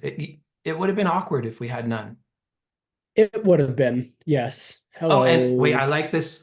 We did this last time. Okay. I want to invite people. You don't have to tell Hmm. us your name because your name is built into the chat, but tell us Hmm. like where you are. Tell us maybe where you live. Just we would love to Yes. know who's here. And I don't just mean Levi and I. Tell each other. Like, Hmm. yeah. Hmm. So feel free to say hello in the chat. I'm gonna pull up the questions. Gracie has just crawled into her little bed. Gracie loves a good Q&A. Oh yeah. Ooh, so Oh, let's write Marcy. this. Marcy, of course, has a good one. All right, we're gonna Ooh. answer live. All right. All right. We got North Carolina, we got Knoxville, Tennessee, Wilmington, North Carolina, Roanoke, Virginia, Kentucky, NYC. Amherst, Jacksonville Ooh. slash Yulee. Oh, NYC. Madeline, what part of NYC? I used Yeah. to live by Union Square. I like New York. Levi probably likes New York. I do like New York a lot. I almost Saskatoon, moved there. Kari, uh, Michelle. Oh, wait, is your brother? Michelle, is your brother here? Dang. Hi, Olia.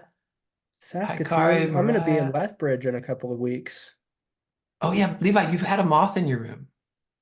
A moth? There was a moth. It was like the moth. Was that your nod to the moth? Yeah, there Wait, was when a. was there a moth? I saw it too, but I wasn't positive it was a moth. But I will. That sounds right. I noticed it. While I was saying words, Yeah, there was a that's how moth? magical it was. Wow. Like a moth to words. Oh, do you see? You just missed it. What? The moth. Yep, it just it. Catherine saw it. I don't know if I'm being bamboozled No, here. we're not. Becca is engaged. That just trumped the moth, and so the moth has moved to second. Still important. Becca, Wow. congratulations. Congratulations, Becca. That is awesome. Yeah, we people saw the moth. Okay. All right. I believe you. I I believe think you it's the all. moth is welcome. Like everything belongs tonight is one of the maybe themes. So let the moth live. Yeah, that's very true. It's like Good. Biden and the fly. Okay, fair enough. Okay, Marcy. That's good. All right, we are answering this question live. I just talked for a Okay. long time, so Levi's going to answer first. What is the What difference is the between, do difference? you want to read it? You read No. it. Okay. What is the difference between tonight and Saturday night for each of you? It's a great, great question, Marcy. Um,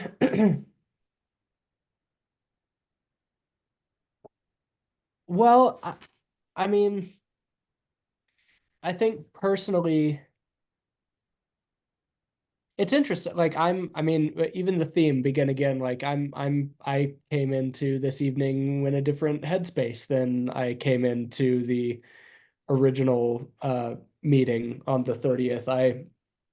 Uh it is actually, as I'm answering this, as I've begun to talk and then the right things are actually coming.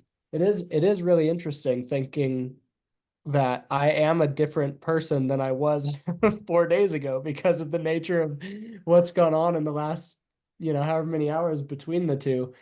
I mean, there's some technical things like I brought different words that meant something a little bit different to me tonight than did before. I wanted to share some different things. I wanted to reflect on some different things that I felt maybe more appropriate for this evening than I did a few nights ago.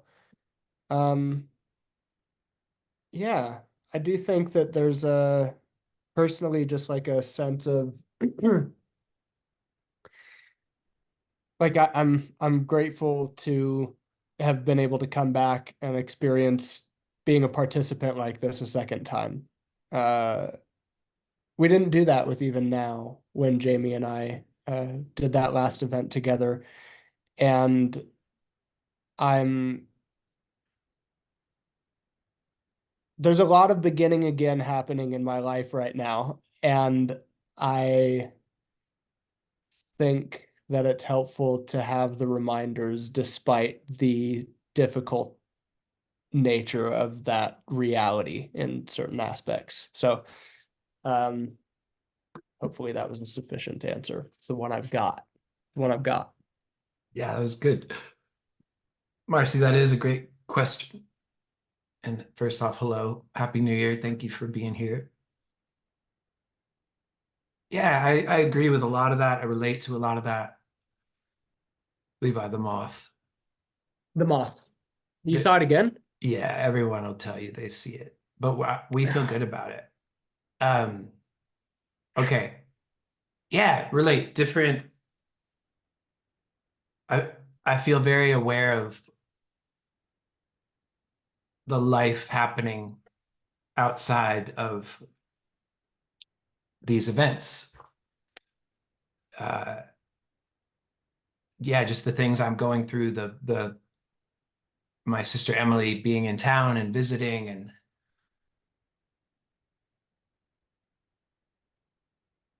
I think it's true. I mean, it was true like during my To Write Love years, a lot of times when I'm speaking, like on a stage or on a virtual stage,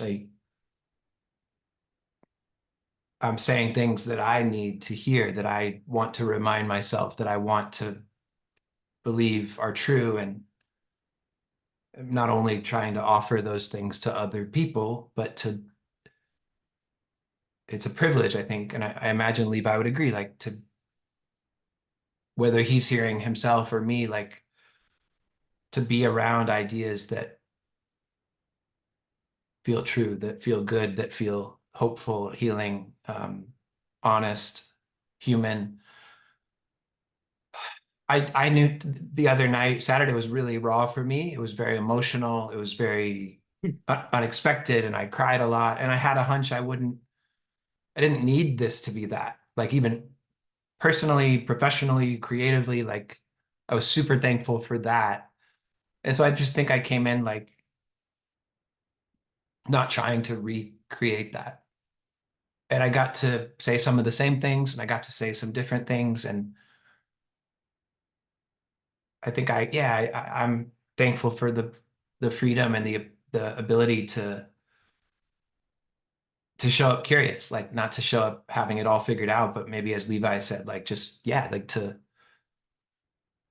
not know, but to just be present and see where it goes and see how it adds up and what you all add to it, right? Like what the Q&A becomes, and just to allow it to be a different experience. And I also think, I touched on this before, but like not only whatever Levi is going through, whatever I'm going through and thinking about, whatever each of us, every name in the chat, every person who's here, there's also like the end of 2023, right? Like when we show up anticipating one more day of the year and maybe thinking about New Year's Eve plans, and when we go back to work, like just how maybe life feels different, how you feel different a few days later. Like some of us may feel relieved that the holidays are behind us. Some of us may feel anxious that we go back to work tomorrow or the next day. Like, right? So I think, I guess that's maybe just me acknowledging um, some things that are a bit universal, but even with that, like just knowing how at any time we're all carrying a lot, feeling a lot, navigating a lot. And I think what Levi and I are saying, or even what Levi is like, this is part of a bigger life. Like I think we feel aware of the human experience that each of us is having. and we feel thankful to have this within that. But I think for me, it's been a challenge. Like I'm glad we're doing this, but my sister's in town. And so I've felt the tension of wishing I had more free time to just be with my sister Emily. And that's okay. That's real, right? Like we all relate to that. Just at times wanting or even needing to be in two places at once and acknowledging that we can't. But ultimately thankful, like thankful that we get to do it again and thankful that all of you are here. Thanks, Marcy. Let's see. All right, Levi, you pick one of Ryan's questions. One of Ryan's. All right.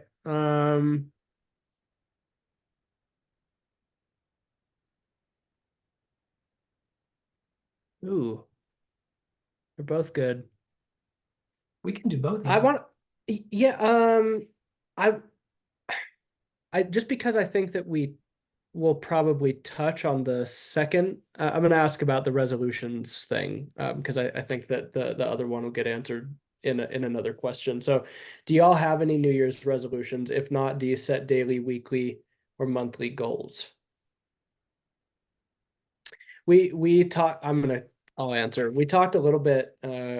Someone asked about this before, and I don't have I'll give a similar-ish answer, although I have something slightly more specific, albeit still wildly nebulous.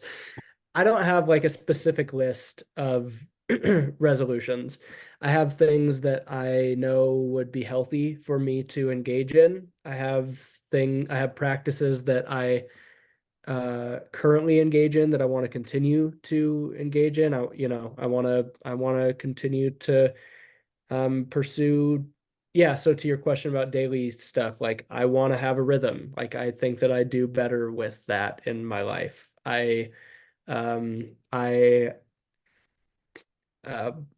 this just this is a 10-year anniversary for one of my records that I would love to do something with. So there are some things like that have come to mind.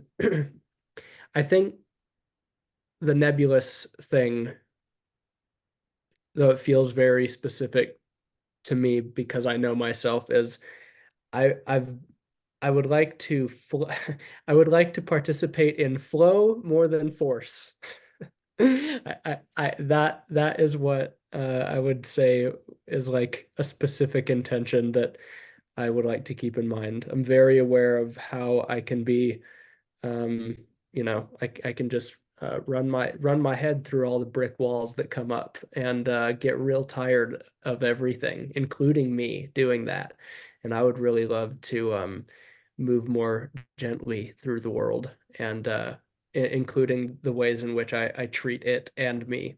So that's my thought on a resolution. I like that. I will agree. I relate to a lot of that. I think we talk about it. Obviously, we talked about it a few nights ago, but yeah, I think relate to rhythm, relate to some structure. I think trying to find that mix of structure and flow, or I think for me that like any structure has been new. Leaving to Write Love was a huge change and kind of figuring out this new DIY self-employed, chapter career 3.0. And I think, yeah, I kind of touched on not a huge, I don't mean this in a dislike way. I just, resolutions don't really resonate with me personally, but like, yeah, I want to have healthy rhythms and practices and priorities and then just try to show up one day at a time. And I do think, yeah, it's important to have goals and ideas and things that we know we want to work on. Because Levi and I have joked like, if I'm not careful or we're not careful, we'll end up like designing some random flyer thing for 6 hours. And it's like, wait, I don't know if I think being like a self-employed creative person, I don't mean I'm a designer. I just mean like I'm trying to create events and create words and things. Um, especially as like an ADHD person. I think, yeah, need to have some parameters or at least some awareness so that I don't just like do whatever pops up or find myself super distracted or on to the next article or idea or possibility. So I think, yeah, I think being excited about certain rhythms, Starbucks in the morning with Gracie, try to take a nap most afternoons. Not every afternoon, but I do. So like certain things where I'm like, okay, this is me, this is how I'm wired. This helps kind of have some like really focused work time and then take a little break, take Gracie, throw the ball in the backyard, whatever it may be. Um, I also joked last time, I feel like I haven't had time, like I haven't had a quiet Christmas to New Year's week to like sit and reflect because I've been working on this, which is a little bit ironic, but yeah, this has created some work and some busyness and some even busyness in my brain, as much as they obviously go together. Basically what Levi said, just not as well said. Whatever. Whatever. That was great. Oh, can we go with Lawrence? Yeah. How do you decide what you Oh, want to wait, work on? What? sorry. No, No? no, it's okay. We're going with this because I Oh. committed. Lauren has another question that I like that I thought I was selecting. Didn't realize Ah. she had more than one, Well, we but can go with no, that. we'll go with this. We already committed. All right. How do you decide what you want to work on? There can be so much I want to work on, but sometimes it's difficult to narrow it down. Though I think for January, I'm going to focus on better sleep and finding more connection. That's wonderful. I would love to focus on sleeping so much. I've decided because of your question that I'm gonna work on sleeping more. Um, except for tonight. Tonight after this is over, I'm gonna drive to Nashville. Wait, are you leaving tonight? Yeah, I am. Are I'm you going to. doing it straight? I am. Are you Yeah, sure? I Okay. am. Yeah, Make it's good gonna be choices. great. Stay I awake. will. We're gonna be so good. Oh, Um, I it's funny on the last meeting that Jamie and I did, we were talking about we were just like riffing on coaching, but legitimately, like I have a coach. I called him this morning. I was like, I have so much stuff to do. I don't feel like I can do any of it. What the hell do I do? Please help me. Please just tell me what to do. So that is one way that I decide what to work on. I like am pretty personally my brain's always going, so I've tried really hard to create systems where I can get the things that are in my brain out of my brain and somewhere where they're at least a little bit more organized than the tornado that they are in here. And and then I don't know, like try to prioritize them and plan accordingly. I think that that's like work oriented stuff. I know for a fact that um because of the season of life that I'm in, my like what I want to work on personally, uh like I said, I think there's some rhythmic stuff there. A lot of it really just does just revolve around like a kind of grounding, a kind of like some mental health stuff and different things, establishing a little bit more consistency with community in the place that I've actually landed at this point in my life. And um yeah, I don't know. I wanna do stuff that cultivates health. I think I'm a lot more interested in that than um a whole lot of like front facing building, although hopefully they can both happen at the same time. That'd be really nice. Hopefully one waters the other, you know? That's my vibe. good answer. Lauren, good question. I'm reading it again. How do you decide what you want to work on? So much I want to work on, so it's difficult to narrow it down. I think therapy, whether you call it therapy or counseling, I'm really thankful for that hour. Right at the moment, it's every couple weeks, but I think to really have a set aside time to answer this question, and Levi pointed to his coach, so whatever that looks like for each of us, but someone we can bring the question to and say, hey, like, what help me prioritize, or just whether it's framed that way or not, like let's talk about real things and see where we land. And maybe out of that, I can prioritize. I can set some goals. I can think about what I want to focus on. So I think it's a mix. I think it's a mix of like responsibilities and commitments and practical. And for me, I think trying to also leave room to be like, leave some open space to be creative, to have time to write, like, and then just being willing to prioritize things beyond work, right? Which I know also requires time and energy. But I love that, you know, people could have assumed when you mentioned work that you mean like career. And I love that you're talking about sleep and connection because I'm a huge fan of those. So I think, yeah, I think, it's nothing against, of course, we're going to primarily make that decision or those decisions on our own. But I think my hope, Lauren, would be like that you get to bring it to other people, whether that is a counselor, a coach, friends, whether you are straight up asking for advice or you're just talking about some things you're thinking about, like that one way or another you can get feedback and that out of that some answers, even if the answers change or they're temporary. I think over time, like each of us gets to decide from one day to the next or one season to the next, like, hey, like I love that for you, Lauren, you narrowed it down. Like, hey, these are two things I want to focus on this month. And I think that's great. Thanks, Lauren. All right. This one's important. Anonymous question. How do you keep Mm. holding hope to begin again when you've hoped and tried and things don't get better? How do you keep holding hope to begin again when you've hoped and tried and things don't get better? Mm. I think want to acknowledge, I don't pretend to know the depth of where you're coming from, but I can imagine that life is not easy, that life is painful.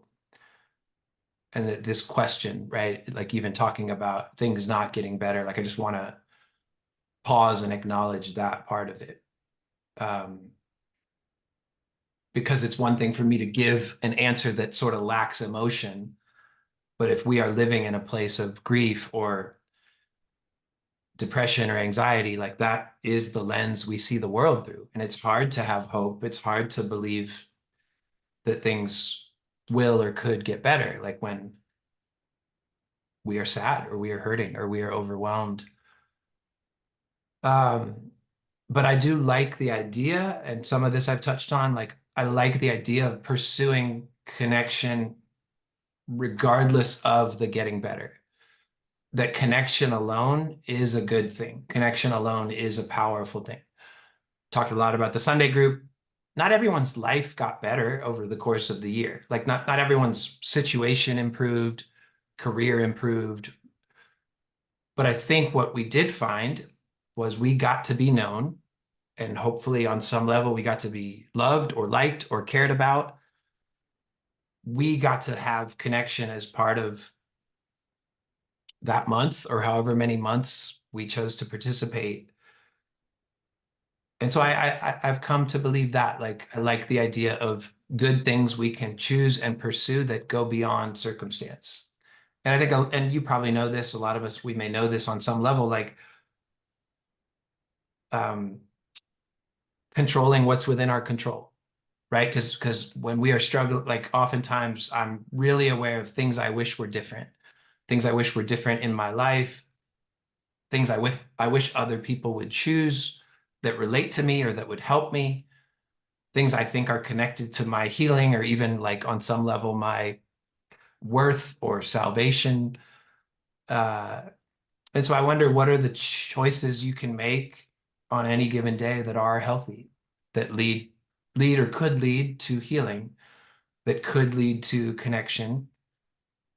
And then I do like the idea that hope is a commitment to the future, because if you can choose a life of pursuing healing, pursuing self-care, pursuing relationship, pursuing connection,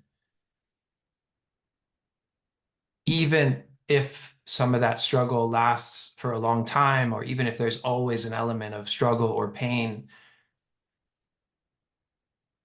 think those things make life worth living and make life better and can foster healing. So I would offer that. Yeah. uh, I'm gonna quote myself, which is ridiculous. There's a poem I wrote um, following my divorce a couple of years ago called Holy Ghost Campground. And the piece ends with this line that all it says is, hope might be the heaviest thing that we'll ever have to carry, which is to say currently that the first thing that came to mind for me when I read this question was sometimes I need other people to help carry that hope for me and with me. Jamie talked about viewing the world like if you are it being easy to answer a question unemotionally, but if you're viewing the world through a lens of anxiety or depression or sadness, right? You use that language. I kind of have been like for a while. Um, and and I've had people there who have seen that and reached out. Like Jamie's one of them. I've got some other people who have been around, and it's been really wonderful to get to know that I'm cared for. And it also gives me strength to believe them, to believe that the people who care about me aren't just like taking a bunch of time to reach out to tell me a whole bunch of lies about how that's true. Like it's not a lie that they care. And so I think I'm personally grateful for that. And I'm sorry that you're experiencing uh I'm sorry that I presume that you might be experiencing that sort of sense of disappointment uh with the efforts that you have taken. I have a piece that I wrote for To Write Love on Her Arms a while ago called It's All Worth Living For. I've shared that piece a bunch. And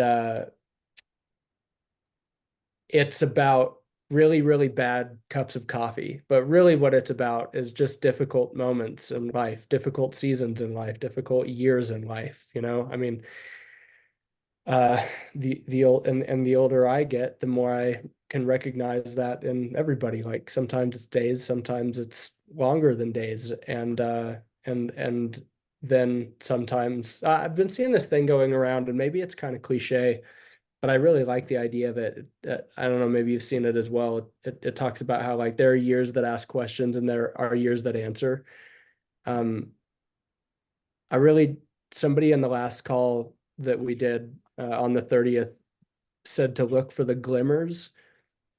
I've been using this language of catching a better glimpse for a long time and doing what I can and asking other people to help me foster a sense of recognizing the good, even in the midst of the difficulty, because like Jamie said, it is both and it's really hard to see the good side of the both and when you're in the bad side of the of the both and like it can kind of turn into like cataracts over your eyeballs, um but it's still there. And yeah, certainly same as some of what Jamie has said for me too. Therapy, like I have been, I will always tell people do it. Go talk, um, get it out, find an empathetic and compassionate witness who can mirror your goodness back to you. Uh, and just because it is a really significant part of my personal practice, I like try to meditate every day and it's helpful. It's not for some people, but it is for me. And it helps me remember that some of the stuff is passing and that there's still like light in the midst of that dark. So, but I'm sorry that you're in it. No, that's really good. I think that the only thing I would add is I think sometimes reframing it like sometimes I think that life is about circumstances, right? Like Mm-hmm. I need to do this and have this and I need my circumstances to change, right? Like Yeah. and Catherine sent me a private message. Catherine is a friend. I know her through the small group conversations I referenced. She was in the group for 11 of the 12 months. And without sharing too much, her husband has a really challenging medical situation, just about as heavy as it gets, life and death. And that was true when we met Catherine at the beginning of 2023, and it was true at the end. And so she messaged me. She said, "You can share part of my situation in regards to that. Nothing with Brad's situation changed. In fact, it got worse, but connection was a literal lifeline." Of course, the circumstances matter, right? Of course, Catherine's husband's circumstances matter, but she can't, a lot of that is beyond her control and their control. But what Catherine did was choose and prioritize connection. And what she's saying is it was a game changer. And, even going back to that story, like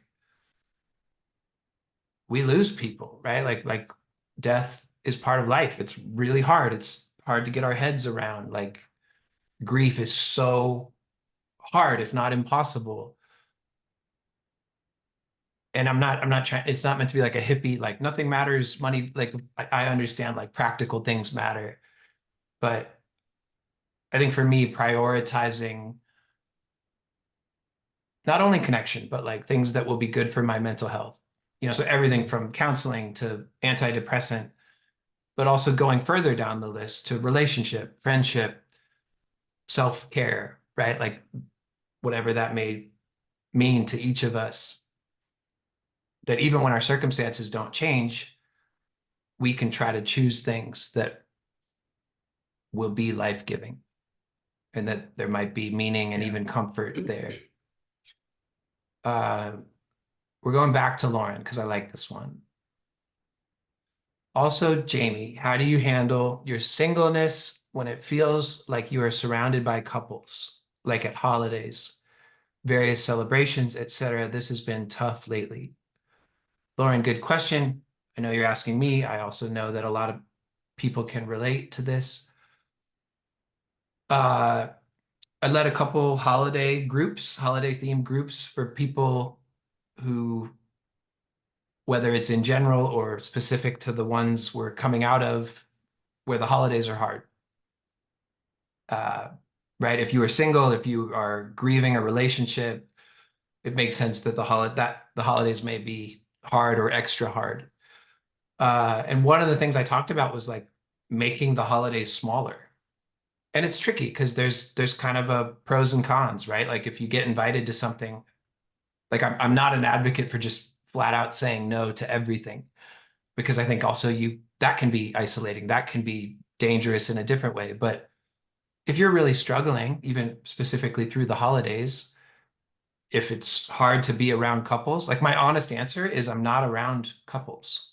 Like it's funny, I hadn't really thought of that till I read the question, but like I mostly hang out with my friends who are married one-on-one. There's nothing against their wives. And your question actually makes me want to maybe be a better friend and show up and have dinner with, the family, like my friends and their wives and kids. But it would be harder. The holidays and life in general would be hard if I was always around couples, but I'm not. So I think it means a lot that my friends seem to meet me on my turf, at least in terms of singleness. Like we're happy we're happy to get dinner. And again, I think it's not all or nothing or black or white, but I think it's figuring out maybe day to day, week to week, what's a healthy amount of socializing? What's a healthy, what can you say yes to? What do you have the capacity for? And like putting yourself first in the sense that it's okay to bail. It's okay to cancel. It's also okay to not bail, right? I think that's part of the mystery of life is sometimes we show up to that thing we didn't really want to go to and have a great experience that we couldn't have possibly anticipated, right? Like it could go either way. So I think knowing I need alone time, I need solitude. I love television. I love getting lost in a good show. I love being on the couch with my dog. And simultaneously, I need to leave the house and be with people and connect with friends and let people know me. So I think making the hard thing small in whatever to whatever extent is reasonable and figuring out what you can control and figuring out the right amount to leave our comfort zone. Levi, feel free to add or not. That was great. I'm not trying to be dismissive of the question. I don't even know what I would add to it. I'm gonna I'm gonna say yes to that one and listen to it myself. But yeah, it was great. Levi's like Jesus in that being when he's single, it's not even hard for him. He doesn't even notice because he's got such a big mission down here. Oh my God. I'm just teasing. Oh yeah. Oh wait, Yeah. Keep on. I'm I gonna was that's being he's so right. He's 100% I right, was being everyone. That's silly. exactly. Okay. All right. We're going with Olivia. You know Olivia, yeah?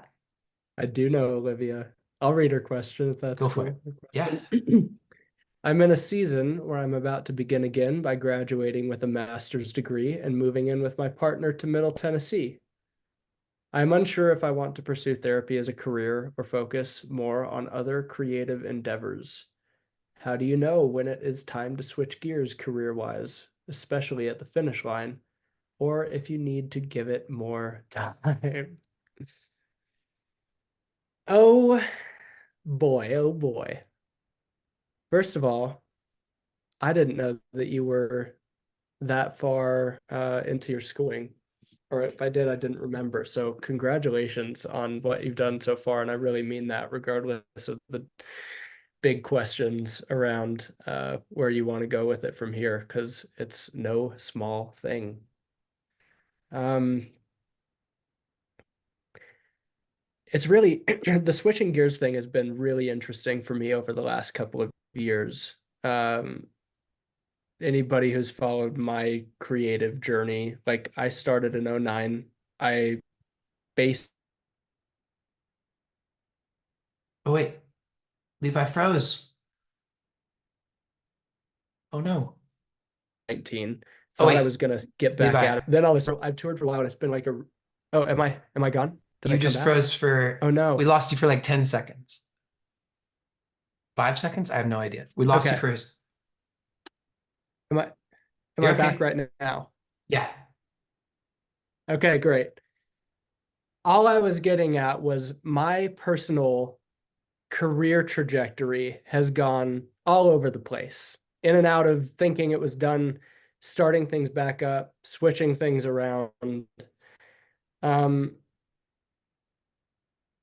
I don't know that there came points in I don't know how to like I guess personally I'm not sure how to say here's the definitive moment when you know for sure time to do this other thing.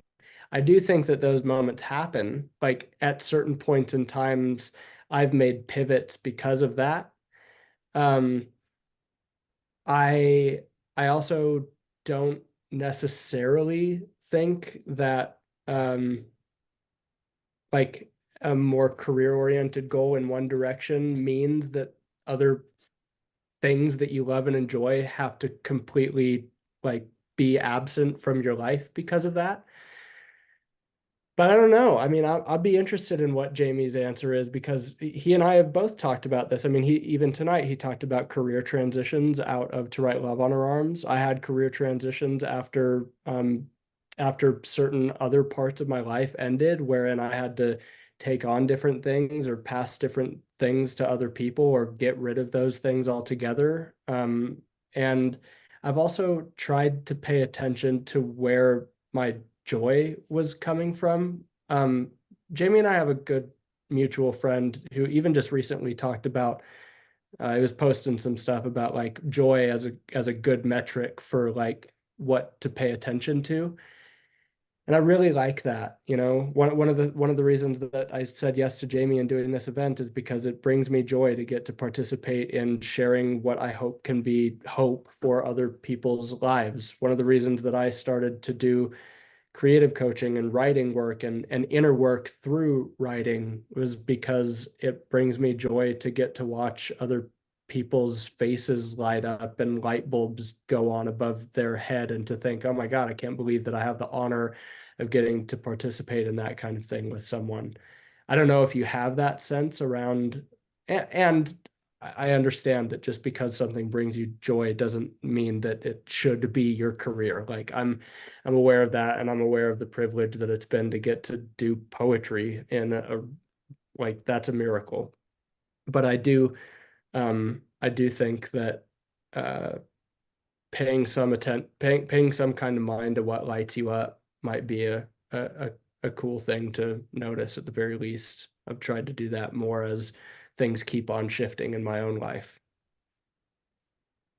Yeah, good stuff, Levi. Olivia, great question. Thanks for sharing and thanks for some of the context and backstory. It reminds me, I think, of what we said, what I said when the question was around like what to focus on, what to work on. And what I mean that, or what I mean by that is like, my hope is that you would not feel entirely alone. I imagine for the most part, it's your decision, right? That you ultimately have to be the individual who makes a decision. But the process by which you arrive at that decision, I hope it can invite other people who know you and care about you, or just feel relevant, whether it's you talking to therapists about their work and how it, I know you're already doing that, but if you feel like you're making a big decision, inviting other people into that process. Obviously, you mentioned your partner, but I would hope maybe your therapist or just people who know you. Uh, and then I also like the idea of maybe it not, I know sometimes there are big moments, big decisions, all or nothing. I'm moving here, I'm quitting this, I'm doing that, I am doing this full time. Like there are a lot of big decisions, but part of me wonders if like, what if you, I'm not saying you should, but like, what if you step into therapy, you pursue that? Maybe, I don't know if you have to do that full time to start. Is there a mix of the two as you ultimately arrive, or maybe you arrive at a place of balancing the two, like therapy part-time, whatever those creative endeavors are part-time? Is it therapy full time and you dive in and you see what you see how it feels, you give yourself permission to love or hate it, while simultaneously figuring out how much bandwidth you need to pursue some kind of creativity, whether that's a hobby or professionally, um, whether it's putting therapy on hold because you got to try some of the creative. I think I'm with Levi, like I never want it to be lost on me how hard and how rare it is to sell a ticket to anything, to have a book come out. Like, even when it's not going well or the way we hope, like the amount of odds you have to beat. And that's not me trying to be discouraging. It's me trying to be grateful that I don't just take it for granted that anyone can make a living writing or speaking or Mhm. creating, whatever that means. And with that, I think that allows Levi and I to not believe like, oh yeah, this just lasts forever and people will still be interested when we're, 70.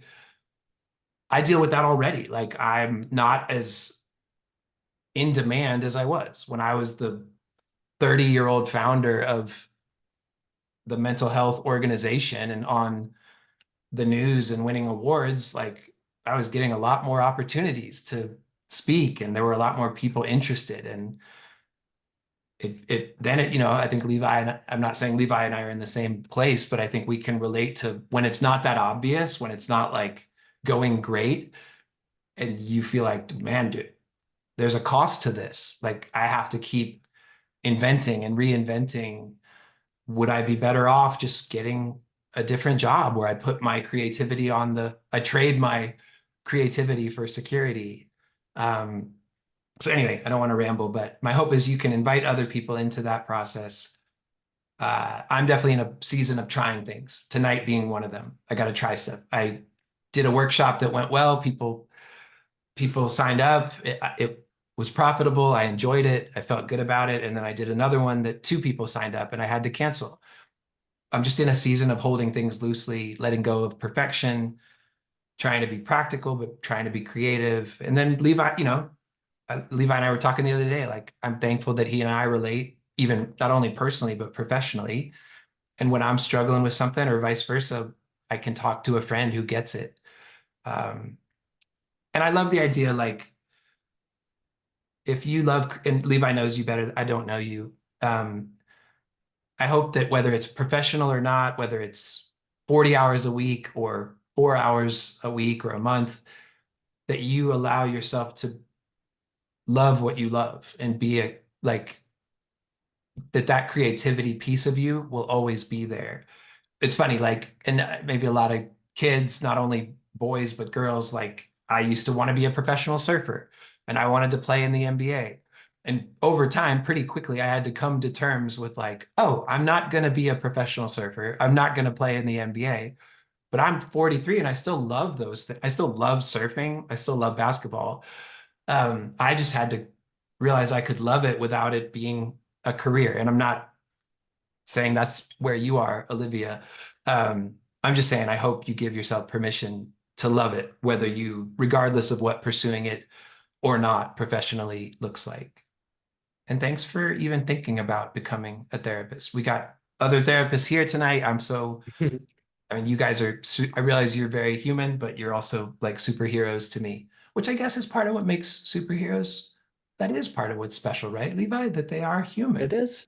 It Okay. is. It is. So, Olivia, both good options. And you got a partner, which is awesome. I mean, to be, there's a lot of good there in just a few lines.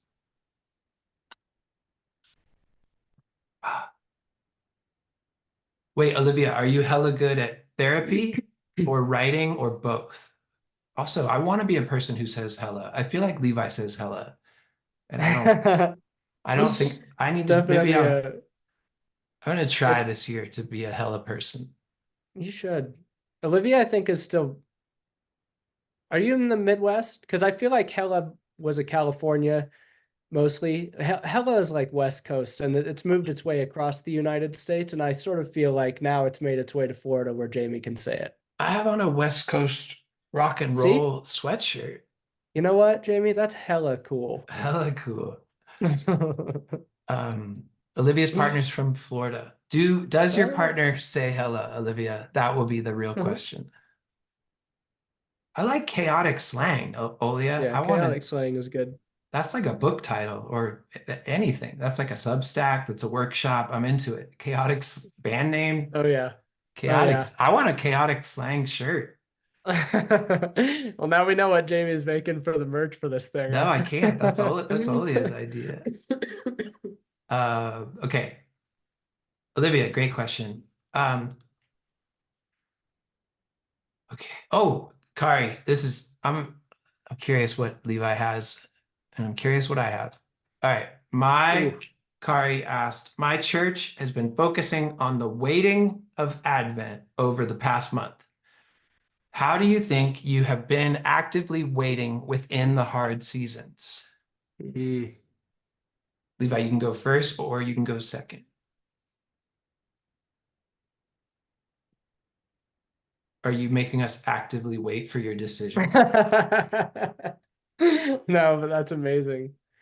How do you think you've been actively waiting? I can go first if you don't want to.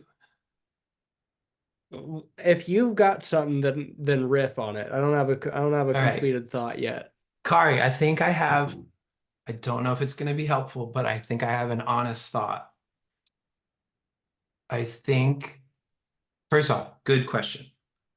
I'm always I'm always impressed by Advent people, like people who take it seriously or notice or care. I love that. I've never done that. It's not like I'm against it. I'm like, oh, why haven't I done that?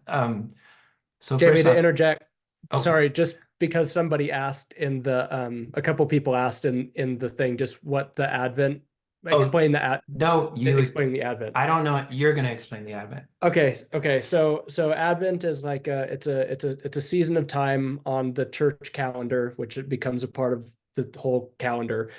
Um, that is in like Christian or religious language, or not just Christian. So in religious language, it would be like, okay, we're building up to the anticipation of the coming of Christ. So Advent leads up to like this, and then I think, and in just more like I don't know, metaphorical for it, whoever, yeah, it would be the idea of like, we are waiting in the darkness for the hope to arrive, and that would be kind of like uh poor man's definition of how I would define it.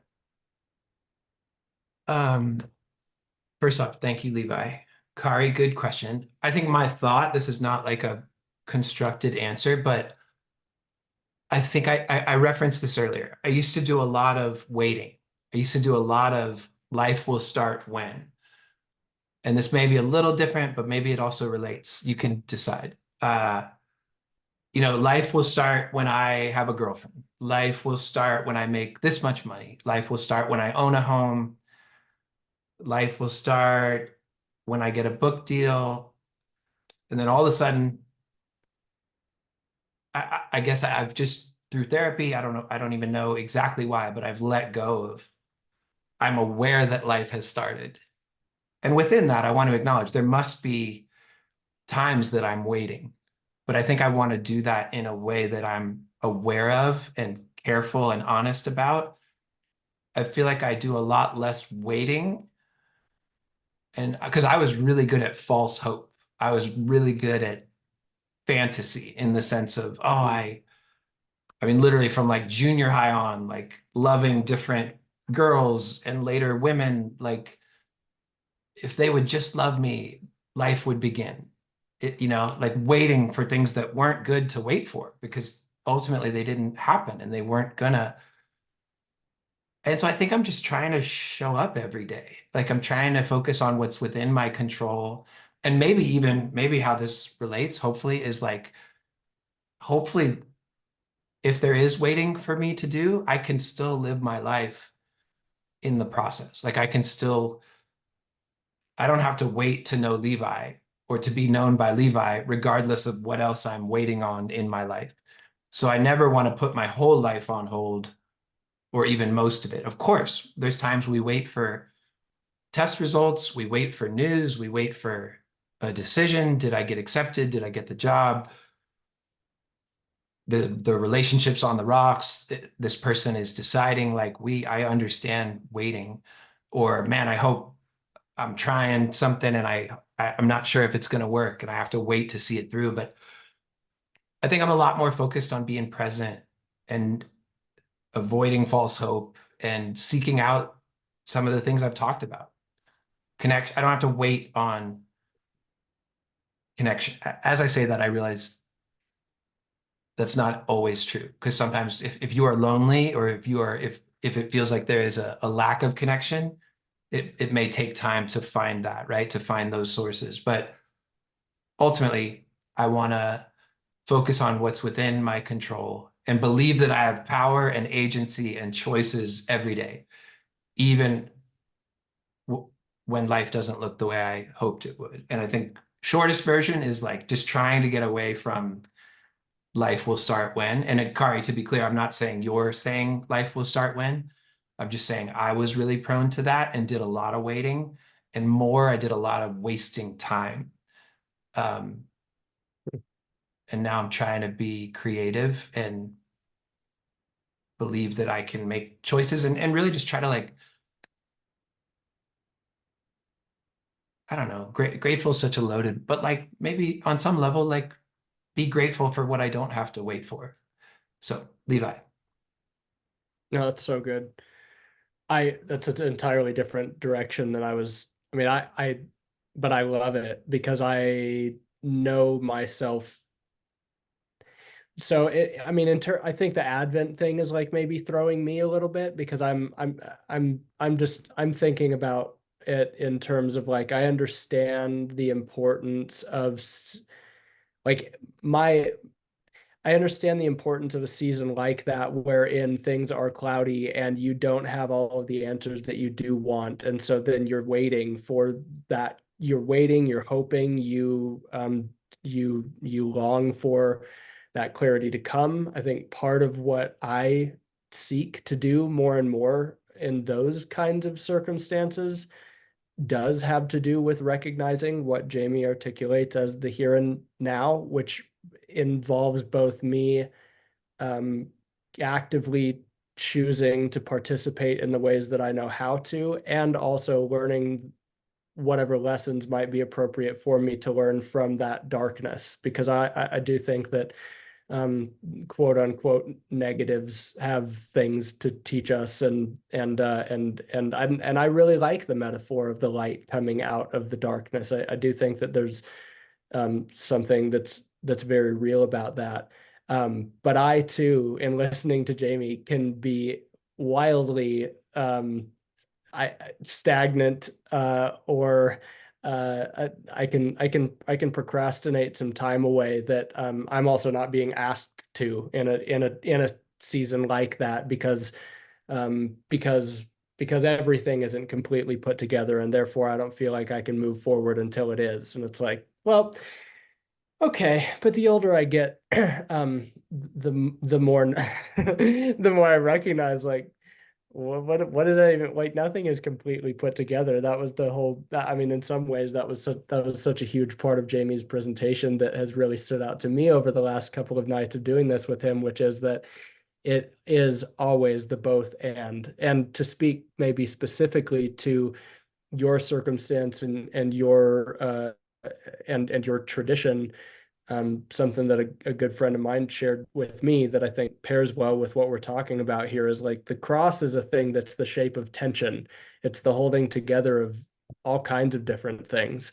And so there's an opportunity, I think, to both, like, wait and trust toward what you hope to be revealed in seasons of feeling like there's just nothing there for you, while at the same time saying yes to the life that you do have and the things that are there that you can uh, grab a hold of. And I think that it's just a cool question and a good answer from Jamie, and a good reminder for me about some things in my life that um, I'm glad that I still have agency and opportunity to uh, participate in. Mm. All right. Grand finale. I was tempted to call it, but and hopefully, and I'm usually the culprit. We'll try to keep this short, but I think this is a Yeah. really good question. Okay. So Ryan, thanks. Ryan, I'll read it. With begin again, there's some inherent ending of something else. How do you recommend ending something you've been a part of and transitioning into something new? This kind of piggybacks on Olivia's question. So specifically, how do you recommend ending something you've been a part of and transitioning into something new?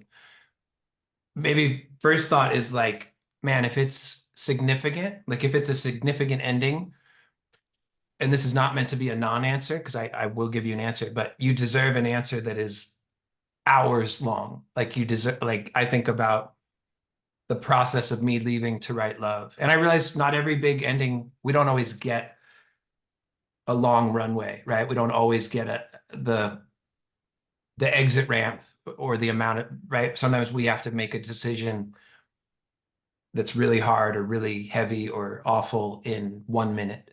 So maybe there's, I don't know if privilege is the right word, but I want to acknowledge, I don't want to just give you like a best case scenario, but when you can, um, I have, this does relate to Olivia and other things we've said and I've said, yeah, I hope you will invite other people into the process, regardless of what you decide, regardless of how long you have to decide, that people will know you and care about you as you end it, after you've ended it. People will meet you in the grief. People will celebrate when it's time to celebrate the new. People will meet you when it doesn't go as planned or there are unexpected challenges. So I think it's more than like a Q&A moment, you know, 45-second prescriptive answer. Not that you were looking for that, but, and again, I like that it's kind of emerged as a theme tonight. But man, if it's a big ending, regardless of how much time, or even if it's even your decision, like even if sometimes we have endings that we don't decide, Um, I hope that you have connection. I hope that, because part of what you're talking about, I think, is uncertainty and transition. And in my own leaving to write love, career change, heartache, loneliness, all these things have kind of overlapped for me in the last couple of years. There are things that have been out of my control, and I'm thankful for the moments I've chosen connection. I've chosen counseling. I've chosen self-care. Like, and maybe that's another theme tonight is that it makes life less about circumstances, right? It makes life about, do I work it to write Love on Her Arms or here? Of course that matters. Of course that changes things for me. But regardless of that exit and when, like, if there is a transition, like if things are uncertain and unstable and different, I need some things I can hold on to. I need some things that are stable and some people who will know me, listen, and at times, if I welcome it or you welcome it, like Levi said, sort of tell me what to do, or like whatever our version of that is, like help. What do you think? How do you see me? What do you think would be a good fit for me? Or just, hey, I'm really sad. I'm really afraid. Can you talk? Can we get coffee? Like, so those would be some hopes. Mm-hmm. And also, I just think when things are big, we would admit, and again, I'm not picking on your question because I love it, but that you would be aware that this deserves so much more than like a Q&A moment, right? That you deserve, whether it's therapy, coaching, close friends, like you meet people that will sit with you over and over again in the process of this exit, before, during, after. And because like to really journey with people is we see people through a lot of different exits, a lot of different seasons. We celebrate with people, we grieve with people, we there are surprises that feel good, there are surprises that are really painful, and I hope we get to be known throughout. That was my long, short answer. Levi? I think, well, the what I had on my mind the whole time is actually, I think what you just got to at the end, which I think it's implicit in the question as well, because Ryan, you did ask about transitioning into something new.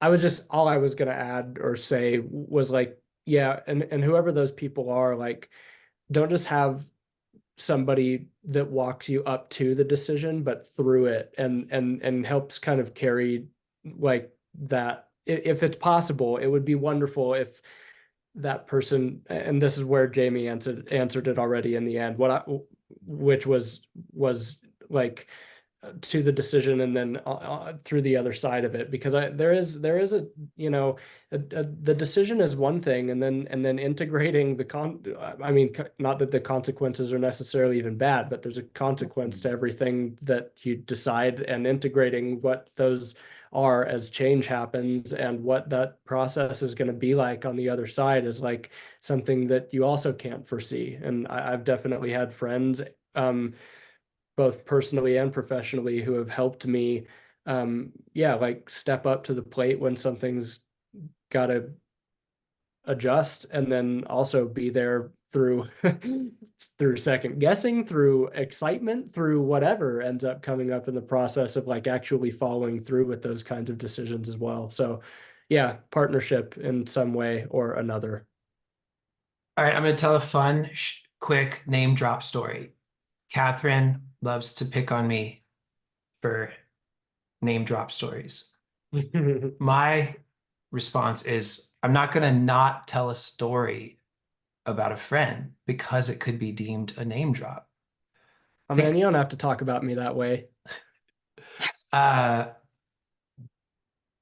okay, so leaving to write love was hard and has been and continues to be hard for me. There's a lot wrapped up in that. Sorry, Gracie's being grumpy. I I think Ryan, I kind of missed the part about like I kind of focused on the exit, and Levi pointed out the something new, and I kind of missed that, and I'm sorry because I think that does make a difference.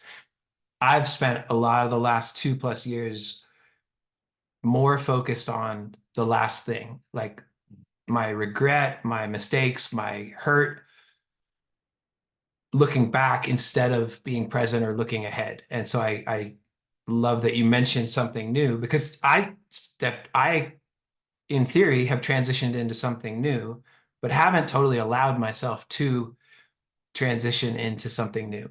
Here's my name drop story. Um, for you basketball fans, what may be fun for you basketball fans. Kyle Korver is a friend. He's one of my favorite people. He's such a good dude. He is so humble, kind, thoughtful, emotionally healthy.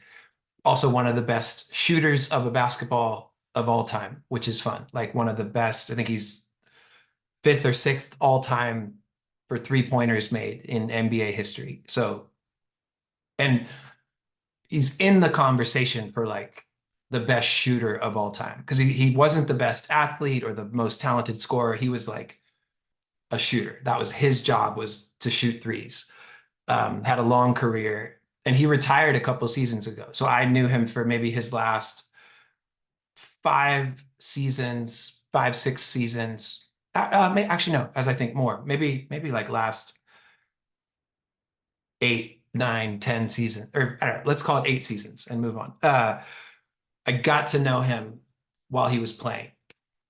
And now he has transitioned out. He retired and he's a husband, he's a dad, he has 3 kids. He has a full-time job. He's the assistant general manager for the Atlanta Hawks. So he has a job. It's still in the NBA. Um, I would imagine it's not as fun as shooting three-pointers. Like I think he likes it because it allows him to be home more and it allows him to be a husband and a dad. But I would think if you are good at shooting three-pointers, shooting them in front of 20,000 people every night is like pretty exciting, right? Being on TV, getting paid millions of dollars, like that's a pretty cool life. And plenty of people have talked about it's hard to let go, right? You can imagine it's hard to transition. And I asked him about this like around a year ago. I was sitting next to him at a game, and he's now has a job, so he's watching his team, and he's sort of there, or he is there working. And I just asked him about legacy. I asked him a question about legacy because I had been thinking about legacy. I was like, what do I make of my 15 years of To Write Love? Do I care? Should I care? How much is appropriate to care? What is legacy? Do I give a shit? And Kyle's a good friend. I was like, hey, what do you think about legacy? Like, do you care? I said, you are one of the best shooters in NBA history. When people talk about that on television, do you care if they talk about you? Do you like what is your relationship to legacy? And he had this really healthy answer, and I think it was sincere. And he just said, I hope, I hope it always leads to the next thing. And I will preface, if you have $50 million, a lot of things become a lot easier, right? Transitions are probably easier when you have been paid millions of dollars for over a decade. But regardless, he's still a human being who made a big transition out of playing in the NBA for 15 plus years to like letting that go. And I thought that answer was really significant. Like he just said, that was great. And that was my life. And now this is my life. And I want to show up for it. And I want to be excited about being a husband and a dad and doing this job and learning how to do this job. And I think part of what he was saying was, I don't want to live in the past. I don't want to do the glory days thing. Of course, I hope it's fun he played with LeBron. He played with Allen Iverson. Like the dude has stories, he has memories. I hope he gets to look back and smile. But there was like it made a case for being present and it made a case for the next thing. Like going back to what Levi noticed about your question, Ryan. I realize that's a unique, fun, exciting answer or story. But I think the healthy human part was like, I don't want to live my life looking back. I want to do that in ways that are healthy in therapy. I want to deal with my regret. But if Ryan, you're talking about something new, it feels like Kyle's advice would be like, let that be the focus. Like, and I would say grieve what you need to grieve. Like there's space for all of it. Be known. Let the people who know you see and let them know all of it, let people help you process. But if you're making a choice that is about something new, like I think I wish I would have spent more of the last 2.5 years allowing myself to be focused on the new thing and to create the new thing and to be excited about the new thing, as opposed to like, yeah, I'll leave, but I'm going to spend a lot of time not sure if I should have left. So sorry, that was a really long answer, but there you go. Levi, does that make any sense? Yeah, it's great. It's good. I was just thinking after so many of our conversations, it sounds like a very, very healthy, good perspective. Awesome. It's cool to Which hear you is say your way of that. saying I've been an unhealthy bastard for a while. Absolutely not. I'm It's just like teasing. we relate to one another about all kinds of things, and I thought it was very good. Ryan, travel nurse, fun and exciting, want to settle down, go back to school, nurse practitioner, get an office job. I love it. Hell yeah. Ryan, I don't know if you have $50 million, but I hope you do. I Or do I hope too. someone gives it to you. We are actually now going to give away $50 million. Oh my gosh. Oh yeah, I think you can. We will send you the recording and you can show your friend. But there's a way for that. You could like film your screen. I don't know. Michelle is the winner. Michelle wins the 50 million. Oh, you have to catch the Oh, moth. that's all you had to say? All you had to say is it would be helpful, and then you get $50 million? Well, but I was going to give it to Michelle just as like a giveaway, but Okay. Michelle pointed out, or she said, if I catch the moth, can I have 50 million? But Levi hasn't even seen the moth. This is a deep philosophical I still question. don't believe that there's a moth in my room. I Does still don't it, believe we need a anymore. screenshot. Does anyone have a screenshot of the moth? But listen to me. If there's a moth in my room, and if it means that I get $50 million, I I am going don't to find that know. bastard and I Oh, am going Michelle. to hold it so gently and say, Listen, thank you. you think we just came up with a conspiracy? There's a lot of layers to this. Do you think that we all just came up separately with a secret moth conspiracy thing? There's a Can I? moth. I mean, somebody had to say it first, That and is then some true. other person Hey, had to be this like, this yeah. mirrors the And world we live in. let me, I was, that's Is the other there thing I was going to is say. there a People come moth? up with How do we conspiracy help theories Levi believe there is a every moth? day, all the time. If he saw evidence of the moth, would he believe it was real? It's a lot Fake to news. this. Nope, it's not real. Levi is rejecting. It's like Reality. faith. Oh gosh. Now I'm being gaslit. Listen, Levi, you know why people still talk about Jesus all these years ago? Because someone saw Jesus back then and they tell the story. And we saw a moth, and now we are talking about the moth because we have seen the moth and we are telling stories. The moth is Jesus, Michelle is pointing That's out. perfect. That's really nice. All Well, right. blessed are those who believe and yet have not seen, So I'll give you guys the benefit Hey, of the doubt and say that there's a moth listen, here. Levi, your homework is when you watch the recording, you have to show a screenshot of you and the moth if there is a moth. All Because we right, have sounds seen the good. moth. It just flew by. It just flew by. It just flew Oh. by. Wait, do you see? It's right now. You guys, the moth. I'm about to hop Hang off on. this call. Wait, you didn't? We're seeing it. Um, I can't. I It's can't. it's gonna happen. All right, just put it in your story if and when there is a moth that is Okay, that revealed. sounds good. That sounds good. Um, all right, everyone. Oh, light orbs. Could be Light some orbs. version of Northern Lights. Could be some. All right, good banter, good stuff. Mariah, you are welcome. Thanks for being here. Yeah, thank you Hope you're guys. doing Thank well. you for Yeah, tuning in. thank you to everyone. Thank you for the questions. Thank you for me talk. Thank you for allowing me to talk for a long time when I meant to talk for less of a time, but thank you for that. Uh, Levi mentioned we had trouble with the recording. First time around, we're still gonna figure that out. We may have to edit it, but regardless, we think, and if you're watching this recording, it means it's okay. But hopefully, or not hopefully, we will deliver 2 recordings to you. And hopefully the second one is easier. The second one will likely arrive first because we want to believe it records and saves properly. But we will also eventually, True. hopefully soon, send you the first recording to keep our promises. But for now, Brian and Vicky, thanks for staying awake. It is it's 3:16 p.m. like John 3:16. Oh, that's so Or perfect. sorry, 3:16 a.m. in Scotland. Still like John 3:16. Yeah. So that's nice. Um, yeah, thank you all. Thanks for being here. Happy New Year, if no one has said it. The moth just flew by again. Oh, Uh, I'll send you, I'll send everyone, we'll send you the recordings, send you a follow-up. Thanks for letting us do this. Thanks for supporting us. Thanks for supporting the event. Thank you for coming to Gracie's 5th birthday party.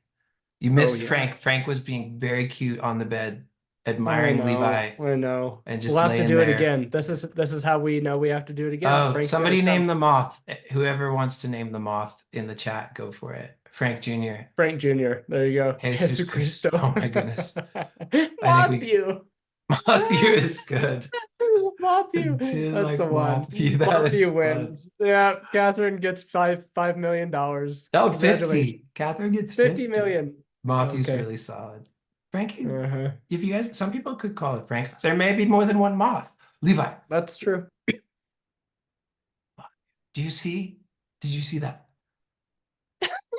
Michelle, put it in the, wait, Michelle got a screenshot. Michelle, please put it in the chat. I don't think you can you put a screenshot in the chat? Oh, I don't think you can. is there a way to send a file, Michelle? Instagram tag. Tag Matthew on Instagram. Just tag Mothview. Oh my goodness. He's gonna see it. It's gonna be on the recording. Uh start an IG for Mothview. So good. But for real, thanks for especially for those of you that showed up for both. Thank you. If you were just here tonight, thank you. If you're watching one or both recordings, thank you.